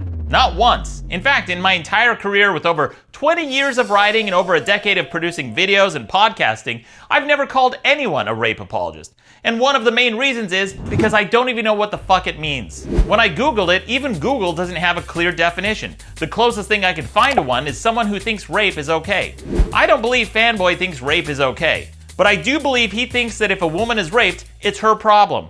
And that isn't putting my words in his mouth non-consensually. Those are his words. In fact, he said as much 2 years later. Be like a regular, decent person is kind of the... No. Just be a regular... No, you know what? I totally disagree. What? Just be honest. It's your pussy. It's your fucking problem. But ironically, because Fanboy accused me of calling him a rape apologist so much, people started looking into his past and found all sorts of articles he'd written that downplayed rape, and these were articles I wasn't even aware of at the time we were friends. Like this one where he says a guy who fucks a drunk girl passed out in his bed isn't a rapist, he's just a dick. Get over it. And this one where he says sexual harassment doesn't exist and women can quit if they don't like it. And this one called date rape is a myth, where he calls drug rape victims lying whores and puts the phrase rape victims in quotes all throughout the article. Now you might be wondering, well, maybe this is satire, right? Except it's not. Because the point of satire is to expose some folly by using sarcasm or humor. If you look closely at the bottom of his articles, he links to sources to back up his claims. That's not satire, that's a thesis. And if he's so fucking worried about people thinking he's a rape apologist, whatever the hell that means, maybe he should stop saying shit like this. I mean, it's not my kid. I don't fucking care. Maddox in there. Maddox is Maddox. When Fanboy tweeted out the link to my video numerous times, eventually people at the comedy theater who followed him saw it and asked him to temporarily hold off on doing shows until they figured out what was going on. But Fanboy, the forever victim, lied about it and told people he was banned from the comedy theater, which wasn't true, and of course, he blamed me for it. He said it was because I called him a rape apologist in an unlisted video, except again, I never called him that. And here's the link for proof if you want to check it for yourself. But because he told people he got banned, his followers attacked the theater, and then he actually did get banned. And true to his slandering and pandering nature, when he got banned, his true colors came out and he said that the theater he got banned from was a hug box for unfunny losers anyway. And then he kept escalating his lies to make himself out to be more of a victim, telling people that he lost his job at the theater. Because I'm a liar. The only problem is he was never hired at the theater. Performers aren't paid and it's not a job. It's a hobby. It's like telling somebody that you were fired from your bowling team. I enjoy lying. He occasionally did shows I introduced him to every other month on the third Saturday at midnight to an audience of about 100 people where he made $0. But most of his dopey followers don't know that, and since they believe everything he says without evidence, they decided to act on his false claims and took matters into their own hands. And as you can imagine, this made things much worse. The hate mob started harassing the theater, flooding their phone banks, leaving abusive messages, and spamming fake one-star reviews, which pissed off the theater, and rightly so. These morons were hurting a small business based on a lie. Then the hate mob boasted about their harassment on Facebook and even bragged about it and celebrated as the mob deliberately lowered the theater's rating. A few people from the hate mob saw the damage they were doing and realized it could backfire and get Fanboy permanently suspended, and that's exactly what happened. In fact, at one point, someone even tried asking the mob to cool it because Fanboy might not have been blacklisted yet, saying, "Do you think they'll have him back when his followers are doing damage to their business?" Turns out the answer is no. This behavior is consistent with how Fanboy directs his hate mob to leave reviews of businesses he doesn't like. He just points the hate mob to a business he doesn't like and they bomb Yelp with fake negative reviews. Fanboy's lying and crying incited this hate mob to attack the theater on his behalf, which led him to getting permanently suspended. Good. It's well within the purview of any small business that gets attacked like this to ban the people inciting it, and anyone who takes part of it can fuck off. For the record, I would love to take responsibility for this. As much as phony free speech warriors like to bitch and moan about cancel culture, there's one offense so egregious that even stand-up comedians think other comics should be banned for it. And that offense is joke theft. Fanboy is a joke thief, and an egregious one. I pointed out some of his joke theft earlier in this video because most of his shtick is a poor knockoff of Al Bundy. But it gets worse than that because he regularly tells people he's going to steal their jokes and bits over and over again, like the time someone posted this joke on Reddit, to which he said he was going to steal it. Now, normally you might think that's a backhanded compliment, but then he actually did steal it, which is literally the one thing you can't do as a comedian. If I had the ability to ban him from comedy theaters, I absolutely would. But I don't have that ability. And the reason is because I don't run any comedy theaters. It's not my decision to make. And if it was, again, I would absolutely ban him. He's a fucking joke thief. which is just about the biggest crime you can commit in comedy. Maddox in that. Maddox. Of all the lies this stalker told about me during his smear campaign, there's one in particular that stands out as his biggest. This lie is so big that his entire house of cards would collapse without it. He's based his entire bullshit narrative on this one big 5'6", 140-pound lie. This lie is about my ex, and the reason he alleges the podcast ended. I used to have a show with him, and then I secretly started dating his ex-girlfriend, and he found out, and he melted down and canceled the show. Except that's not true. At least not entirely. While he did start dating my ex, I didn't know about it. I didn't find out about it until after he'd already sabotaged our podcast and our friendship. Our podcast ended because he was caught lying, talking behind my back, and using me for money. It's a very straightforward explanation, but not a very exciting one. It was disappointing to people who wanted more. I mean, wouldn't it be great if there was something bigger? Some hidden explanation for why things went south? Well, there wasn't. But that didn't stop Fanboy from inventing a story and running with it. He accused me of somehow retroactively ending the podcast because he started dating my ex, which, again, I didn't know about until after the podcast had already ended. He tried to downplay our friendship of 9.5 years to make it sound like less of a scummy move. Doesn't it make you sad? I mean, you used to be like his best friend. Doesn't it make you sad though? Like, you know, the way that like Fuck that shit. But it's not like Maddox ever met my fucking parents. Here's a picture of me fishing with his dad. Yeah, I'm a really amazing liar. I've met his parents numerous times, and they've had me over for family dinners. They've come to live shows I did, and I spent 12 hours on a boat fishing with his dad. But his lying and denying didn't end there. He then lied and said that my ex and I had been broken up for 3 or 4 years when they secretly started dating. Pay attention to how he gradually increases the number of years over time. So 3 years becomes 3 or 4 years, and then eventually he just says it was 4. I started dating Maddox's ex-girlfriend. He'd been broken up with the girl for, I think, 3 years. 3 years, something like that.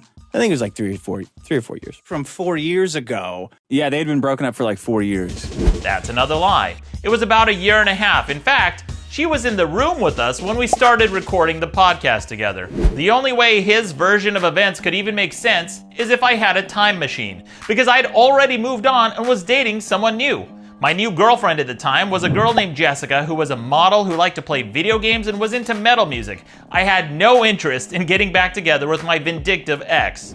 But that didn't stop Fanboy from running with this bullshit narrative and calling me names like cuck, which is a very curious insult because not only did it turn out that he was in a polyamorous relationship with my ex, which means that she was allowed to sleep with other people, but I've literally had sex with his girlfriend. Maddox Blast! Despite the fact that there is zero evidence for his narrative, because again, the only person who can provide it is me, this narrative caught on with his dumb followers. They somehow view this as some sort of victory, like dating your buddy's ex makes you real manly. It doesn't. It makes you seem pathetic and incapable, and it reeks of desperation. I don't even like to use this word, but it's very beta. For both of them. He sells this macho image of a Lothario who sleeps with all these women when in reality, he's been stuck with my ex for years. Winners go home and fuck the prom queen, not the supposed loser's ex. It's incredibly funny to think about because I could literally create a Venn diagram of all the places my penis and his mouth have been. Now, normally I don't like to talk about any of my specific exes because it's nobody's business. But because Fanboy has made her such a central part of this bullshit narrative, and because she's found a way to keep getting involved in my life, I'm going to tell you guys all about my stalker ex, who's dating my stalker ex. For whatever reason, Fanboy likes to pretend like nobody knows who she is, but we dated for 4 years and hundreds of my fans have met her and taken photos of us that have been posted online from events like Comic-Con. There was even an article written about us, and one of Fanboy's guests blurted out her name on his show. And tens of thousands of people have her name in print because it was published in one of my books as the first person I thanked in the acknowledgement section. Her name is Marie Valenzuela, but Fanboy calls her 80s Girl. Fanboy tries to paint her as just some innocent girl who likes to stay out of the limelight and wants nothing to do with YouTube. She's a teacher. She's a teacher in LA. She's got nothing to do with YouTube. She doesn't want to be famous. She doesn't want to be a celebrity. Except that's a lie. She actually did create a YouTube channel and even asked me for help with it. I told her I'd help key out her green screen, but under the condition that I'd replace it with animal attack videos until she learned how to do it herself. She made a series where she takes out-of-context quotes from celebrities and tries to paint them as racist. Hi, and welcome to Out of Context with Marie. I've been watching a lot of Man vs. Food lately, and I noticed that the host says a lot of things that could be considered racist when taken out of context. That's exactly what I've done. Enjoy. During our 4-year relationship, we broke up around 6 times. And sometimes at the end of a relationship, I like to write the girl I dated a thank you letter, where I thank them for the good times and wish them well, to try to leave things on a positive note. I wrote her one such letter during one of the many times we broke up, and it's something that I think everyone should do if things end amicably, which at the time they did. There's nothing really in the letter, it's just a bunch of sappy shit, and it's nothing I intended to make public because I shared it with just her. Well, it turns out that letter must have really meant something to her because she kept it. And then she shared it with Fanboy for the purpose of harassment and humiliation. Then Fanboy took my private letter written years ago and tried to use it as some sort of proof that I'm not over my ex. So let's follow this logic here. She hung on to this physical letter years after our breakup, then she shared it as a vindictive attempt to get back at me, and I'm the one who hasn't moved on. Got it. After she gave my letter to the stalker, he then took my letter and started charging money to read it to people. Yes, apparently my writing is so sought after that even a paragraph I wrote years ago is more popular than anything he's ever written. Fanboy took the letter out of context and mischaracterized it as a get back together with me letter, which it wasn't. But that didn't stop him from hyping it up for months because he doesn't have any other content, brand, or identity without me. He's a bottom feeder who spends his entire life reliving the glory days he had with me, like a poor man's Al Bundy, who he also happens to steal jokes from. Even though this letter isn't the pathetic get back together with me letter that he wanted it to be, wouldn't it be funny if that letter existed? A sad, sappy, get back together with me letter written by an ex who hadn't moved on. Wouldn't it be funny if that letter existed? Well, it does. Only I didn't write it. She did. My ex, Marie Valenzuela, wrote a letter to me after she found out I started dating someone new, trying to get back together with me. And her letter is time-stamped because it's an email. Maybe I'll start touring the country with it and violate her confidence like she did mine. Maybe I'll hype it up for months and then charge money to have it performed on stage. Or maybe I'll just read it to you right now for free. Without further ado, here's the letter that was sent to me on February 5th, 2015, and we'd only been broken up for 1 year and 3 months when she sent this letter, not 4 years like Fanboy was claiming. Cue the music. Even though we've been broken up for a while now, it really solidifies that you've moved on and that it's permanently over. I guess I always just figured that in the end, when we were both ready, we'd make our way back to each other. I know it's a selfish way to think, as well as totally unrealistic. In a way, I guess this is good news for me. I shouldn't cling to the idea of you. So maybe it will force me to let you go and move on. It still hurts like hell though. For what it's worth, I will never feel about anyone else the way I did for you. It's not like someone will come along one day and I'll change my opinion on that. I know for a fact that this is true. Sorry I fucked everything up. Uh-oh. That letter sounds like somebody wasn't over me, and still isn't, because in her own words, she'll never feel about anyone else the way she did for me. But she's dating Fanboy. Doesn't that mean... Oh no. Maddox Blast! I could have come out with this email years ago, but I didn't want anything to do with these two vindictive losers. Sometimes people have to learn the hard way to fuck off. If there were an award given for self-restraint, not sharing this email until now would have earned me the Nobel Prize. It's really sad if you think about it, because it sounds like she was using Fanboy to get back at me. There's a word that gets thrown around a lot when a woman uses a guy to get to another guy. And there's a lot more to the story, like the time she texted me a few months after she sent this email asking me to go to Mexico with her, again, knowing I was in a relationship. Or the time that she had a package delivered to my house to have an excuse to come over. Or the time she called me in a panic because her apartment was haunted by ghosts. I'm not kidding, she actually found some ghost hunters to come to her house and exorcise it for her. Or the fact that she still owes me thousands of dollars in back rent and personal loans. Oh, did I mention that she owes me money? In a video where I've provided tons of receipts, here's one more. A literal receipt written in her handwriting to show that she was making payments towards loans that I had given her, and all of that stopped when we broke up. Like I said, there is a lot more to this story, and I could release a lot more, but I was under the impression that this was nobody's fucking business. But I get why they're dating. Fanboy and Marie have a lot in common. They're both obsessed with me and they both owe me money. But as I mentioned, I want nothing to do with either of these losers, especially Marie. And I thought I made that very clear when I blocked her on Instagram, Snapchat, Facebook, and Facebook again on both my public and private accounts.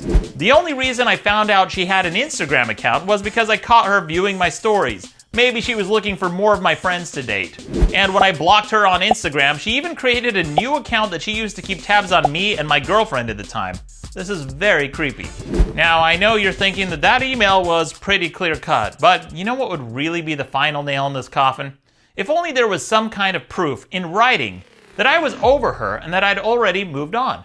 Like, I don't know, some kind of time-stamped letter telling her that we could be friends only if she's okay with the fact that I'm dating someone new. That would be really damning, wouldn't it? If only I had such a letter. Well, you knew this was coming. The very next day, I responded to her sob story email and I said, "You have to be honest with yourself and with me. If you can't get past the fact that I'm dating someone new, then it will take you some time before we can normalize our friendship." So this means Fanboy's entire narrative, all of it, all of his smears, his excuses for being a scumbag, and his constant and gratuitous attacks, all the stalking and harassment and everything that's been said and done to try to justify the harassment, all of it was based on a lie. All of it. I am a manipulative prick. I know I have that in me. People shouldn't have to release private emails, texts, and transcripts to clear their name of slander. None of this is anyone's fucking business. But if somebody becomes obsessed and makes it their business model to slander you, or an obsessed ex keeps trying to fuck with you, how much of your time and energy should you have to devote to addressing it? But if I have to tell the story, I'm going to tell you the full story, and I'm going to divulge details about these morons that they might not like, in order to paint a fuller picture. Fanboy and Marie started secretly dating after he drove her home drunk from a wedding we were attending. This made me livid, but not for the reasons you might think. While we were dating, she forbade me from having a single drop of alcohol in my system when I drove, even a single beer with dinner, because Marie had a DUI on her record, and she said if I got pulled over, she could risk getting a second DUI. California law states that if a passenger grabs the wheel if a driver becomes incapacitated, that could count as operating while intoxicated. But for the record, had I known that Fanboy was dating my ex behind my back, would I have ended the podcast? Absolutely! Because she made it clear she wasn't over me, and I sure shit didn't want her hanging around my apartment all the time. And because she violently punched a door while moving out, and surprise, surprise, she didn't pay for that either. It really bums me out too, because that was my favorite door. She's literally a Kyle meme. Another reason is that around the time they started dating, Fanboy started using insults that my ex used to call me. I'd known him for over 9 years, and he'd never used these insults before until he secretly started dating her. She seemed to be feeding him insults to use against me, and it's quite a headfuck to start hearing insults that your ex used to call you being filtered through someone you thought was your friend. He knew it was wrong, but he did it anyway. And again, you don't have to take my word for it, those are literally his words. I started dating his ex-girlfriend, who is a teacher. Whatever. I did it. I knew it was wrong. I did it anyway. But as for my letter, for the record, I have to admit that I did write some really embarrassing and cringy text messages to her. And in the interest of full disclosure, I'm going to read some of them to you right now. Here are some text messages I sent. I've ached for it since the second we met, just to feel you in that atavistic way. I could fuck you forever, raw and pounding, and soft like a romance novel. I know, it's super embarrassing. I also told her that I just wanted her to say and be anything, and I would worship it, and not to hide how happy and eager I was to please her. I don't know how I'll ever live this down. In fact, I even wrote her a book of poetry. This is super embarrassing, but here's a snippet of a poem called I Want to Believe. I want to believe that love is more than a neurochemically induced state of insanity involving the cohesion of two projected matrices. I want to believe that it's more than animalistic lust and raw atavistic fear and greed. Look, I know I'm going to be ruthlessly mocked for this, that I wrote that as an adult and in that handwriting. Oh, wait a second, hold on. I think I accidentally read the wrong thing. These are actually poems and text messages written by Fanboy. That's right, one of his exes recently did to him what he did to me, and it's much, much worse. He actually sent those text messages to her and gave her a book full of poems that she made public in what may possibly go down as the most hilarious example of what goes around comes around. His jilted ex released pages and pages of this embarrassing, sappy bullshit. Remember earlier when I said his book treatment was the second most embarrassing thing I'd ever read in my entire life? Well, this is the first. And there's a lot more where this came from, and it's one of the many reasons it's a bad idea to secretly date your friend's ex. But the funniest and most tragic reason of all is that sometimes she might be using you to get back to the person she's still in love with. And I know how they both feel about each other because after we broke up, Fanboy told me that he always thought that she was fat. And she came up with a nickname for him because he didn't know how to parallel park and thinks that horror movies are too scary. That nickname is Daxipad, and he hates it. But to her credit, it's pretty hilarious. Maddox in there. Maddox. When my vindictive ex shared my private letter with Fanboy, it came at the heels of months of slander and harassment by him and his hate mob. And then, completely unprovoked, Marie escalated her attacks and involvement by actively providing content for him and the mob. Finally, one day out of frustration, unbeknownst to me, Jessica, the girl I was dating at the time, called Marie's school to let them know of her involvement in this harassment campaign. I didn't put her up to it, and I had no idea she was doing it, but I empathized with her because she was dealing with constant threats, doxing, and harassment. While I wouldn't have called the school, and I only found out after the fact, I have deep sympathy for Jessica because nobody deserves the abuse she received. She was under duress from the escalating threats and harassment from the stalker and his mob, and her name and contact information was posted on the rape list. So she was understandably sick and tired of it and wanted it to stop. There is no perfect way to handle a harassment campaign. What would you do? How would you respond to these types of attacks? It's easy to judge someone and imagine scenarios with how you might have handled it differently when you're not the one being targeted and threatened on a daily basis. She didn't have that luxury. Jessica later told me that her goal wasn't to get Marie fired. She just wanted a counselor to speak to her to get this harassment to stop. In fact, she said as much in her one and only phone call. She said that Marie and Fanboy released our private information on his public podcast, which is true. She found that the California Code of Education forbids the type of conduct that Marie was engaged in. Now, I'm no expert, but I would guess that releasing your ex's private letter and details for the purpose of harassment and being part of a hate mob led by a vindictive stalker to fuck with your ex falls under the category of unprofessional. So whether or not you think Jessica should have called, and I don't, Marie's behavior was clearly inappropriate. But the next thing that happened was insane. Marie filed for a restraining order against Jessica, which I believe was punitive for reasons you'll see in a moment. Yes, the people doing the harassing filed a restraining order against the people they harassed, based on one phone call where no threats were made. The next thing that happened was a string of bad luck and anomalies. Jessica showed up to court on the date that was listed. They didn't, so the case was dismissed. And that's where the story should have ended. But the court said they made a mistake and they set up a second date when Jessica didn't have a lawyer. She was told that if the other side has a lawyer and you don't, they'll win. And that's exactly what happened. The court granted a 3-year restraining order against Jessica based on one phone call. There are stories of women who have shown up battered in court who aren't granted such aggressive restraining orders. And maybe the reason it was granted was because Marie lied in court. While under oath, Marie said that she had no affiliation with Fanboy's show. She even emphasized it by saying 0. That's weird, because she definitely provided content for him by releasing my private letters, which she directly profited from because they lived together and he charged money to read it. And she clearly contributes to the show because here's a tweet where the two of them found an interview I did, watched it together, and then Marie suggested clips for Fanboy to use on his paywalled bonus episodes. Everything aside, this is extremely creepy.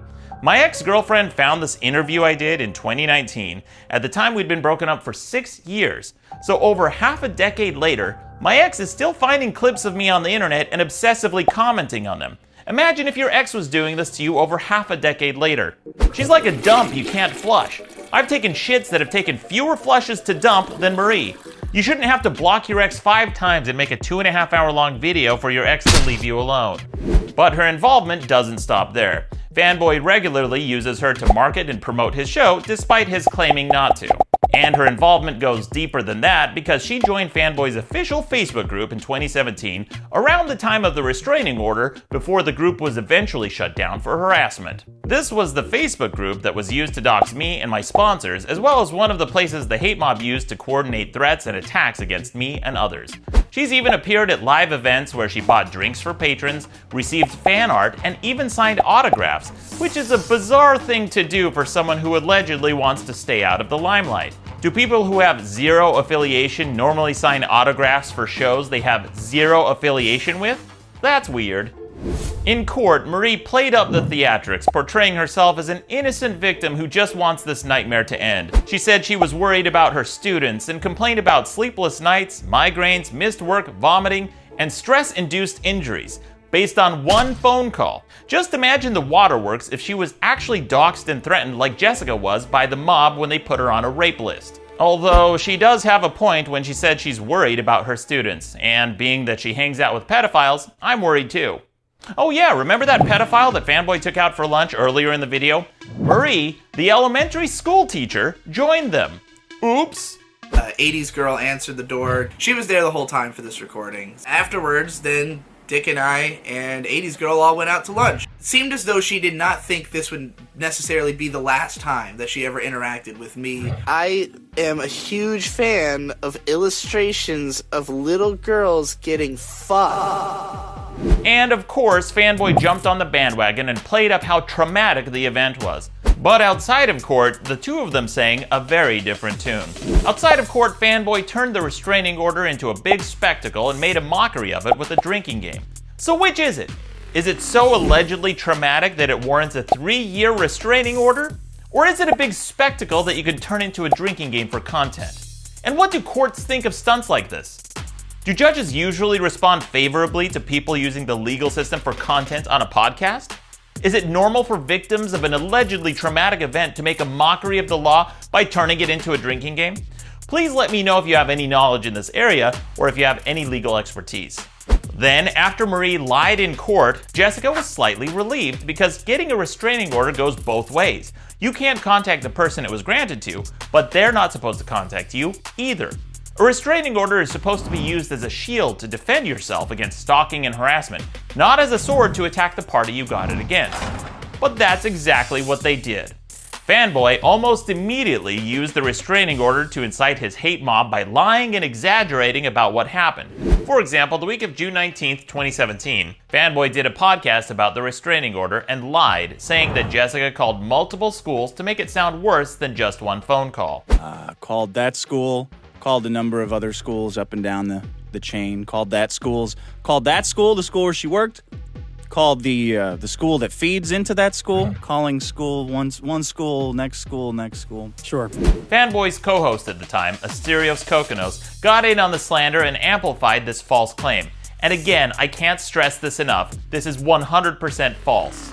Maddox's girlfriend contacted every school in Los Angeles with a certain name until she found the school that my friend Dax's girlfriend worked at. They are both liars. And if you want proof, here's the official transcript from the school itself, where it says clearly that she made one phone call and it was transferred. In fact, the school's coordinator who took the actual call said it under oath. But not satisfied with the judgment received in Marie's favor, Fanboy sought to use the restraining order as a cudgel to encourage his hate mob to attack Jessica further. And that's exactly what happened. Shortly after Fanboy's over-the-top posturing about how allegedly traumatic this event was, one of his longtime followers sent Jessica death threats.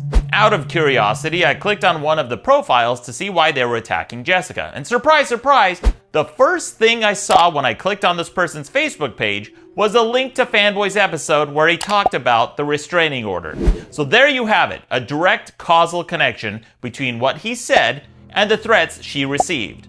So if there was any doubt as to why these threats were made, here is the smoking gun that this person was directly motivated to attack her after listening to the lies and slander on Fanboy's podcast.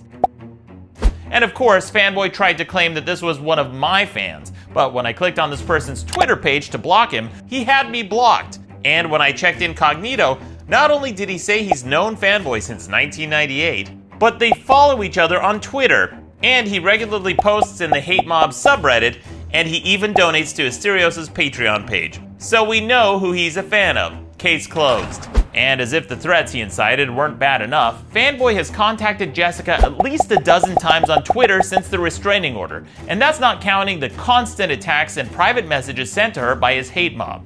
And if you needed any more evidence that this restraining order was total vindictive bullshit, Fanboy literally begged Jessica to unblock him on Twitter and to call him after the restraining order so he could communicate with her. Since Fanboy lives with Marie and does his show from his home, he's literally asking someone Marie got a restraining order against to call into her home. If one phone call to her school caused vomiting, migraines, and whatever, I can only imagine what Marie must be feeling that her own boyfriend is inviting her alleged harasser to call into her home. When you get a protective order against someone, that means you don't want any further contact. It doesn't mean you keep bothering them with impunity. Who's harassing who again? I'm no expert in law, but this doesn't seem like it should be legal. If you can help with this, please contact me. And speaking of the law... Maddox in that. Maddox. After all the stalking, threats, fraud, doxing, invasion of privacy, extortion, theft, and damages caused by this stalker, you might be wondering, why hasn't there been a lawsuit? In part because for over 21 years, and all the projects I've worked on, all of these events, I've met and worked with thousands of people, and I've never had a problem with any of them. That is until I met this stalker. This stalker, on the other hand, has been involved in at least 5 legal threats or lawsuits in the last 6 years alone. He went right from his old company that ended in a legal mess, right into a podcast with me that also ended in a legal mess. He is the only common denominator. Lawsuits follow him around almost as much as he follows me around. And true to form, the first legal threat actually came from Fanboy when he tried to sue me for releasing my 3.5-minute video. And so did the second legal threat. Fanboy is the most litigious person I've ever met. The guy who pretends to be a free speech warrior immediately clutches his pearls and runs to lawyers to try to silence me after my one and only public statement in response to his months of slander and harassment. And I know the litigious crybaby bitch is going to try to silence me and remove this video as well.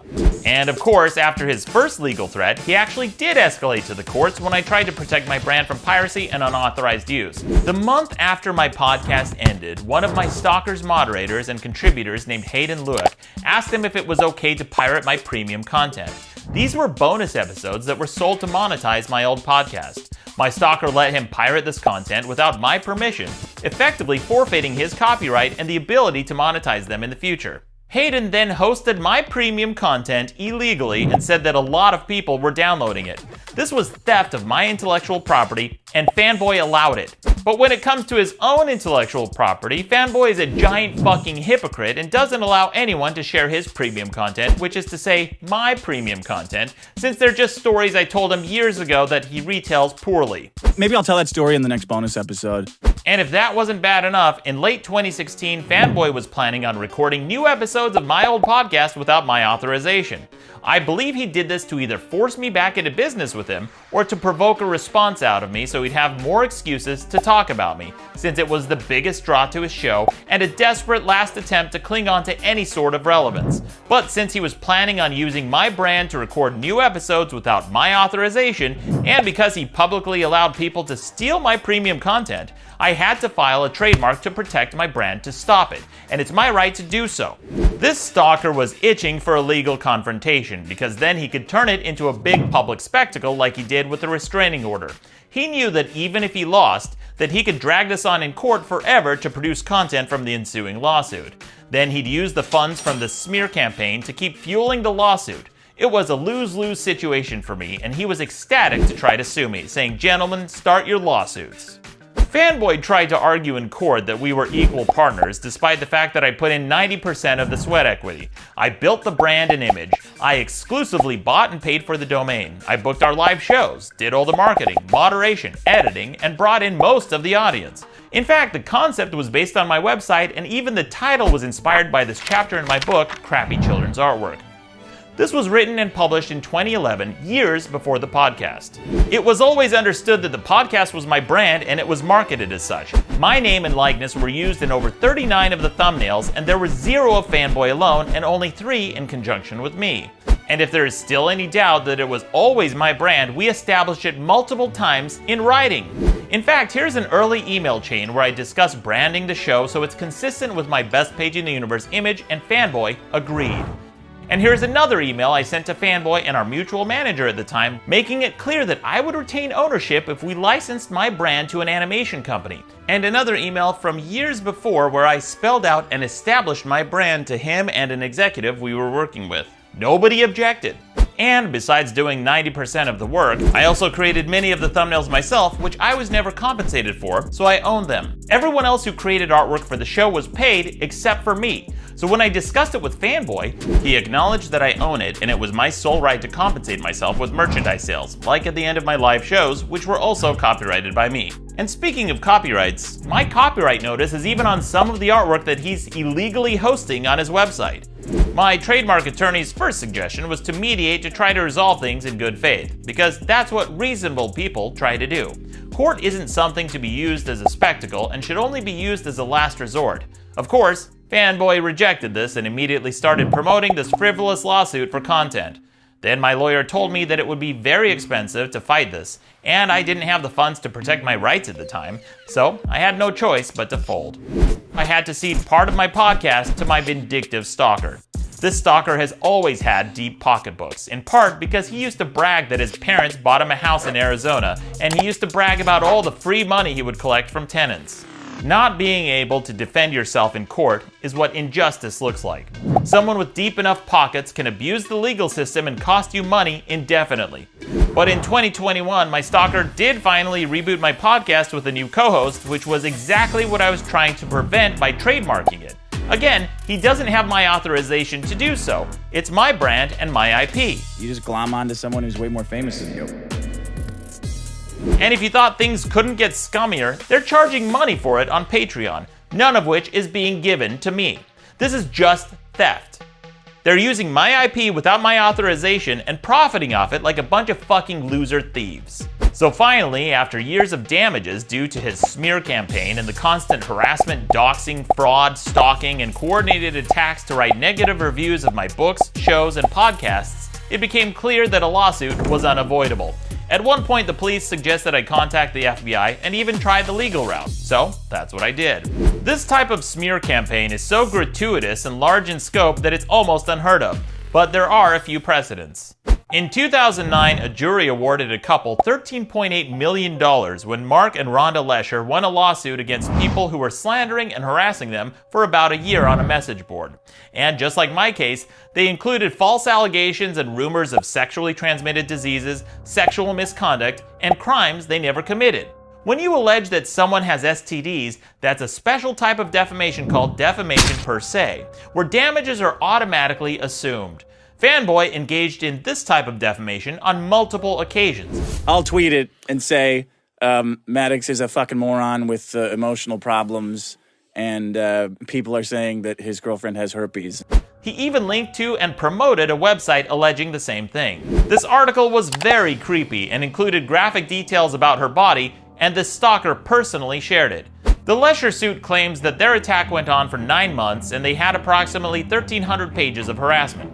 For comparison, Fanboy's smear campaign against me has gone on for over 5 years, and there's over 31,000 comments on Reddit alone, many of which are defamatory. Fanboy has personally harassed my friends, colleagues, and anyone associated with me on almost every social media platform I'm on. And his hate mob followed his lead, which has led to numerous threats and attacks. And he's even directly encouraged them to contact me, leading to spam and harassment on every platform, including email. He even stalked one of my co-hosts to find her Instagram and then told his creepy followers to contact her there. He's even encouraged people to call my voicemail number to spam me there as well. Kill yourself. Fucking faggot. Dick sent me. Fuckwad. Fucking faggot. Loser cunt. You're a fucking faggot, dude. Dick shows much better. Kill yourself, faggot. So finally, in November of 2017, after several law enforcement agencies suggested I hire a lawyer, a lawsuit was filed. It was against 8 defendants, including Fanboy and his business partners, Asterios, the company Asterios worked for called Weber Shandwick, Patreon, and my point of contact at Patreon. My counsel was seeking damages in excess of $20 million because those are typically the type of damages awarded to cases like this. The first thing I wanted to do was announce that I intended to donate the entire judgment minus my legal fees and damages towards a fund for other people going through the same thing. And that's still something I'd like to do because nobody should ever have to deal with a smear campaign like this. But my lawyer insisted that I stay silent like most lawyers would do. So I did. But unfortunately, staying silent gives the impression that you're guilty of something. And my stalker capitalized on my silence as much as he could, spreading more gossip, lies, and slander about me. I sued the stalker for interference in business relationships, contracts, conversion, false advertising, deceptive trade practices, and invasion of privacy, which is using someone's name or likeness without consent for commerce. He regularly uses my name, face, and likeness to promote himself, like this photo of me where he uses it directly to promote his Patreon page. Even as I created this video, Fanboy was using my name and likeness to market and sell merchandise. These are just illustrations of me and my personas that he's using to sell products. I covered the reason why Asterios and Weber Shannock were sued in another video, but in case you haven't watched it, the short version is my lawyers named his company as defendants because we learned that Asterios was doing a considerable portion of the harassment from work, and they allowed him to continue even after they were made aware of his activities. Weber Shannock's defense in court was very bizarre. They essentially argued that they don't have a duty to protect the public. Well, that's interesting because they go out of their way to represent themselves as a forward-thinking and progressive company, spilling mountains of ink about how they're leaders in progressive causes and social justice initiatives like diversity, equity, and inclusion. In court, my counsel tried to argue that Fanboy and Asterios were intentionally going after my sponsors, and literally, as my lawyer was talking, the judge interrupted him and said it sounds like fake news. I also took Patreon to court because I made Patreon aware of the rape and death threats, stalking, doxing, and damages caused by the stalker, and they told me on multiple occasions that their trust and safety team would handle it, which caused me to delay further action, and they did nothing. Patreon presents itself as a progressive company that promotes causes like Black Lives Matter, yet in private, they directly profit off this activity while my stalker markets and promotes white supremacists with funds he collects using their company. The judge dismissed the claims against Patreon in part because of jurisdiction and in part because it's difficult to sue companies like Patreon to begin with because they have so many legal protections. And I learned through my lawsuit that dozens of other people have contacted them to complain about not just the stalker's harassment independently, but at times, Patreon has even had child porn on their platform. And for whatever reason, Patreon has continued to allow this hate campaign even though they've banned other creators for much less. If only there was a reason. Also involved in the lawsuit were Fanboy's business partners, in part because we had reason to believe company resources may have been used, and in part because they personally engaged in spamming and harassment. One day I made a comment on a friend's Facebook post, and then completely unprovoked, a person named Greg Bozer replied to my comment and spammed a link to Fanboy's website. Greg Bozer is Fanboy's president and business partner of his SEO company called Foundation Digital. So my friend deleted the post and then blocked him. Then another person from Foundation Digital, another co-founder of Fanboy's company, a guy named Lauren Baker, spammed a link to Fanboy's Patreon page again. My friend blocked both of them. And then, as if everyone associated with Fanboy has a medical condition that makes them unable to fuck off, Greg Bozer started following me on Twitter after I blocked him on Facebook, so I blocked him and his partner there as well. And again, it's worth emphasizing that I don't even know these people. Ultimately, the judge ruled that we didn't have jurisdiction against the stalker and his partners because the lawsuit was filed in New York. The suit was filed there because that's where Weber Shannock and Asterios reside, as well as a company that Asterios registered as part of the smear campaign. New York has a long-arm statute that grants out-of-state jurisdiction when a defendant has business interests in another state. Fanboy does commerce in New York, and he paid Asterios, one of his most regular co-hosts and contributors at the time, for services rendered in the state of New York. But despite the fact that Weber Shannock was also headquartered there, the judge didn't think that was enough to establish jurisdiction. So the evidence in this video was never presented, and much of this case was never heard. Nobody won, nobody lost, and the judge said we could refile in California. But when my lawyers wanted to refile, I held off because lawsuits are expensive, time-consuming, and there's no guarantee I wouldn't get another judge who'd brush off this case by calling it fake news. So the majority of the evidence in this video has never been seen in court. Maddox in there. Maddox. So you're probably wondering what's going to happen next. Well, the stalker has been trying to get my attention for over half a decade, and I've been ignoring him, so the fact that I made this video is going to be the pinnacle of his life. He's going to talk about it forever.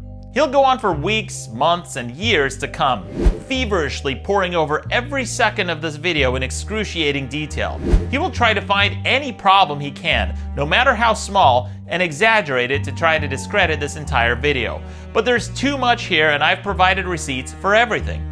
You don't have to like my books, my videos, or even me, but the evidence in this video speaks for itself.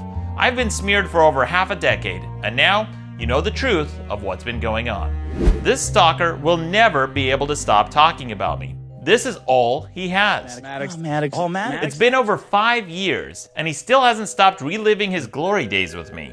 He will also try to paint himself as a victim, because it's easier to make money when you victimize yourself, and he's an expert at being a victim. He gets himself banned from bars, websites, comedy clubs, banks, and even credit card companies, but he's never responsible. Anything bad that happens to him is because he's the poor victim.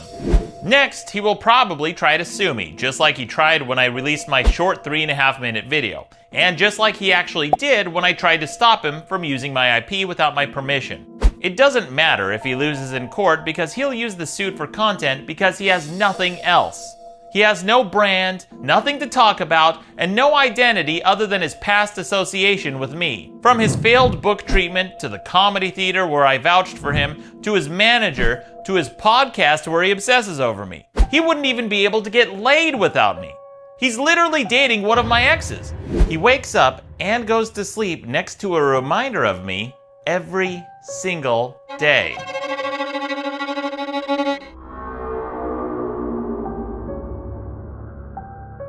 And I'm not exaggerating.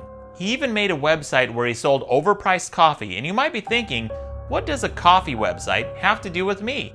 Well, for some reason, he even referenced me on this coffee website.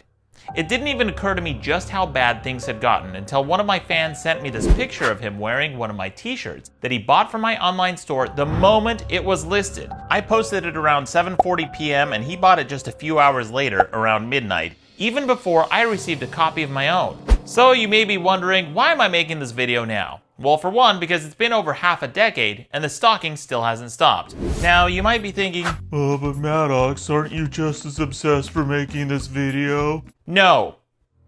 This stalker literally had a doll made of me, and I shudder to think what he does with this doll. Because when you have a lunatic buying guns to use against you, following you around, and encouraging others to harass you, you don't have a choice but to document it for your own protection and legal reasons. If this stalker were merely obsessed with me, that would be one thing. 2 of the stalkers I mentioned at the start of this video are still active, but relatively harmless. But unlike the other stalkers, this one is actively harassing my friends, colleagues, and acquaintances, and anyone associated with me in an attempt to get them to cut ties and to hurt me financially. Literally, as I was working on this part of the video, this stalker personally went to my website again and harassed one of the people on my network again.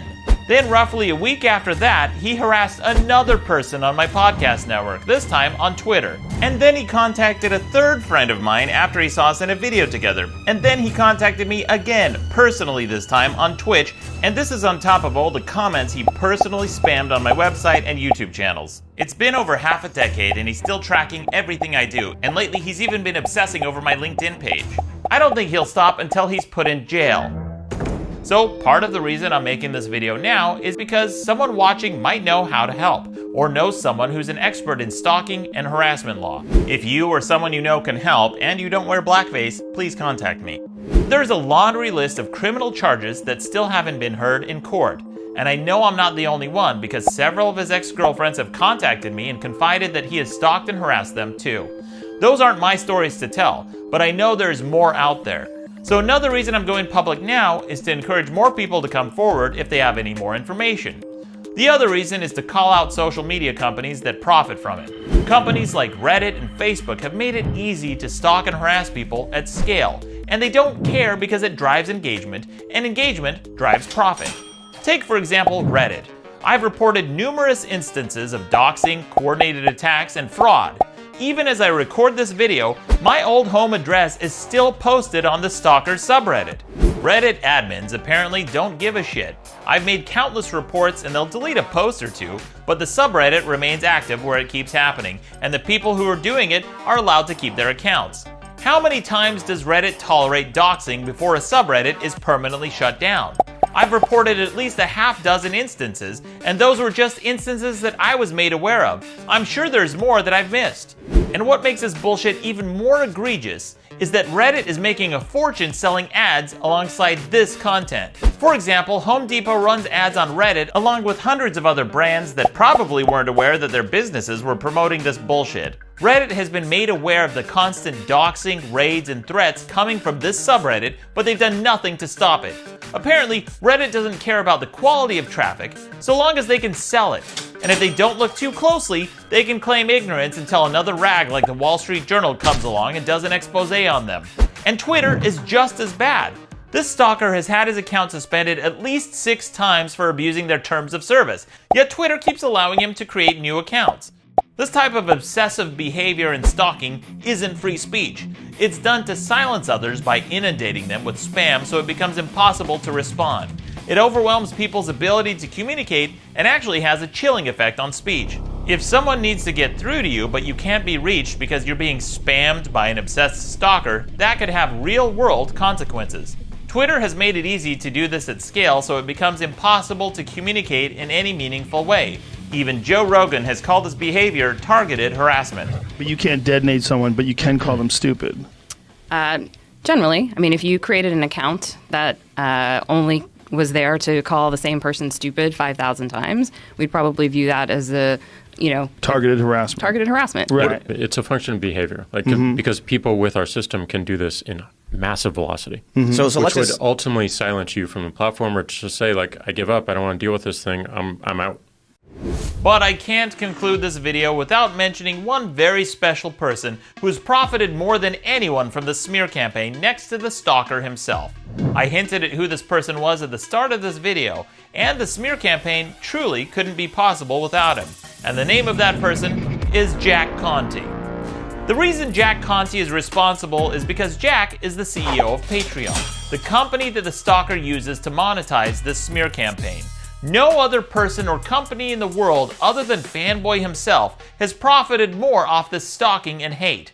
But what's especially egregious about Jack is his mind-blowing hypocrisy. In public, Jack fashions himself as a good boy liberal who cares about social causes. But in private, he and his company have made a handy little profit off the smear campaign. When it became clear that there was a financial motive for the stalker to continue his smear campaign, I thought it might stop if Patreon was made aware. And again, I want to emphasize that I only contacted them after months of its continued escalation. But to my surprise, good boy Jack and his company that prides itself on being champions of progressive causes turned a blind eye to this dirty little secret. They repeatedly deferred to their trust and safety team, who let it continue to happen. Even after I showed them mountains of screenshots and evidence, and even video evidence of the doxing, stalking, and coordinated attacks all coming from the stalker, they ignored all of it. Which is bizarre because they've banned other creators for much less. And to date, I've personally contacted Patreon's trust and safety team at least 6 times with the evidence shown in this video. But that didn't work. I tried contacting Jack Conte directly. That didn't work. And as a last resort, I even tried suing Patreon, and that didn't work either. So, I must conclude that Patreon and Jack Conte himself are fine with this behavior on their platform. If these are the rules they want to play by, then I just have a few questions for Jack. First of all, how many times can me or my followers post someone's home address or talk about specific details about where they live before my account gets suspended? Is it 5? 10? Because I know it's not 0. And on a related note, can I dox their sponsors too, or just the people I'm stalking? Second question, how many times can I incite a hate mob to make death threats against someone's partner? Because I know that's not 0 either. Third, when it comes to rewarding my followers for making rape threats using my Patreon funds, can I give out stickers, or do I also have to give out t-shirts too? And what about 8chan, Jack? Do you have a problem with 8chan? What if I created a Patreon-funded website, and then I linked directly to 8chan, driving my followers to the forum where they doxed and made threats against people I don't like. Would that be a problem, Jack? Why was 8chan removed from Patreon? They were allowing like the distribution of child pornography on their servers. That's it. Oh, I see. So if I direct my fans to a website where they post child porn, that would be bad, right? Not okay. I mean, actually, yeah, that's illegal and against our content policy. Because I clearly see a link to 8chan on this Patreon-funded website. So is it okay to link to 8chan where they post child porn as long as I don't post it? Nice branding though, Jack. You can even see the Patreon logo on this website next to 8chan. Oh, and speaking of child porn, Jack, are you okay with creators promoting someone who admits to being sexually aroused by illustrations of children having sex? Do you think that illustrated child porn is okay, Jack? If you or someone you know is able to get Jack to answer any of these questions, please send it to me. And just as a bonus follow-up question, Jack, I'm curious what you think about this t-shirt idea posted by the Stalker that you support on your network. I'm guessing that your size is medium, and I think this shirt would look good on you. Since Patreon, Jack, and the entire Trust and Safety team are okay with this type of content, that's fine. Just own it. Make this Patreon's official t-shirt. After all, when I reported it to you, you and your team didn't give a shit. So own it, you phony fuck. Tell the world exactly how you make your money. In fact, you should tell your investors too. Let them know what you stand for, because if you don't, I will. Please help me spread the word, because I think I owe Jack some free promotion and publicity for all the non-stop attention he's given me for over half a decade. And remember, anything the Stalker has done to me is apparently fair game to Jack, because he and his company don't seem to have a problem with it. This is what you wanted, Jack. This is the world you created. Live in it. As for the lawsuit, I've never wanted to sue anyone in my entire life. My entire career up to this point has been free of any lawsuits for over 20 years.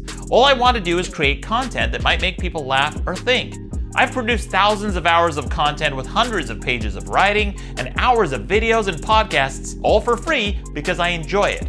I've always been an independent creator, and I've rarely asked my fans for anything. If you've ever enjoyed any of my content, all I ask is for your support however you can help. Even if it's just leaving a review of one of my books, sharing this video, or reporting these types of attacks from the Stalker and his hate mob on any platform you see them. We shouldn't have to live in a world where someone can stalk you until you have to respond. And the scary thing is how easily it could happen to you.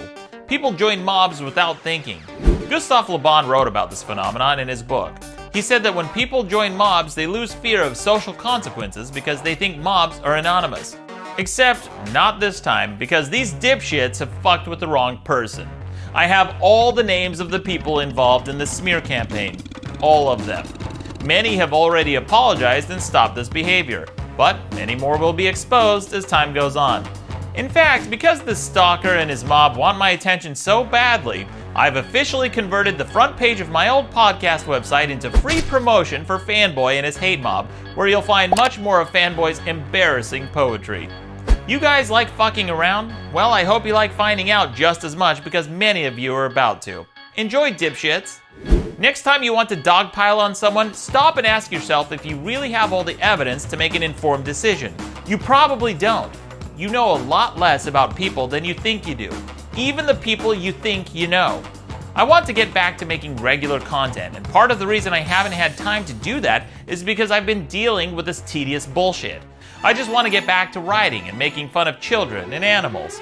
I'll be releasing more content in the coming months, so if you want to stay up to date, sign up for my mailing list where I'll be sending updates, or follow me.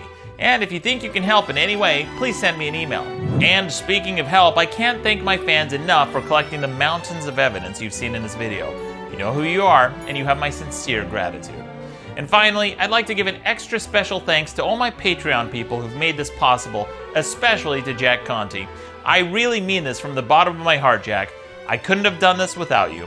Thank you for ignoring my detailed reports for years while you played in your shitty indie band. Enjoy the stalker bucks you've made off the smear campaign. Maybe you can buy a shiny new dildo and go fuck yourself with it. That's it for now. There's a lot more to come. Until next time, I'm Maddox.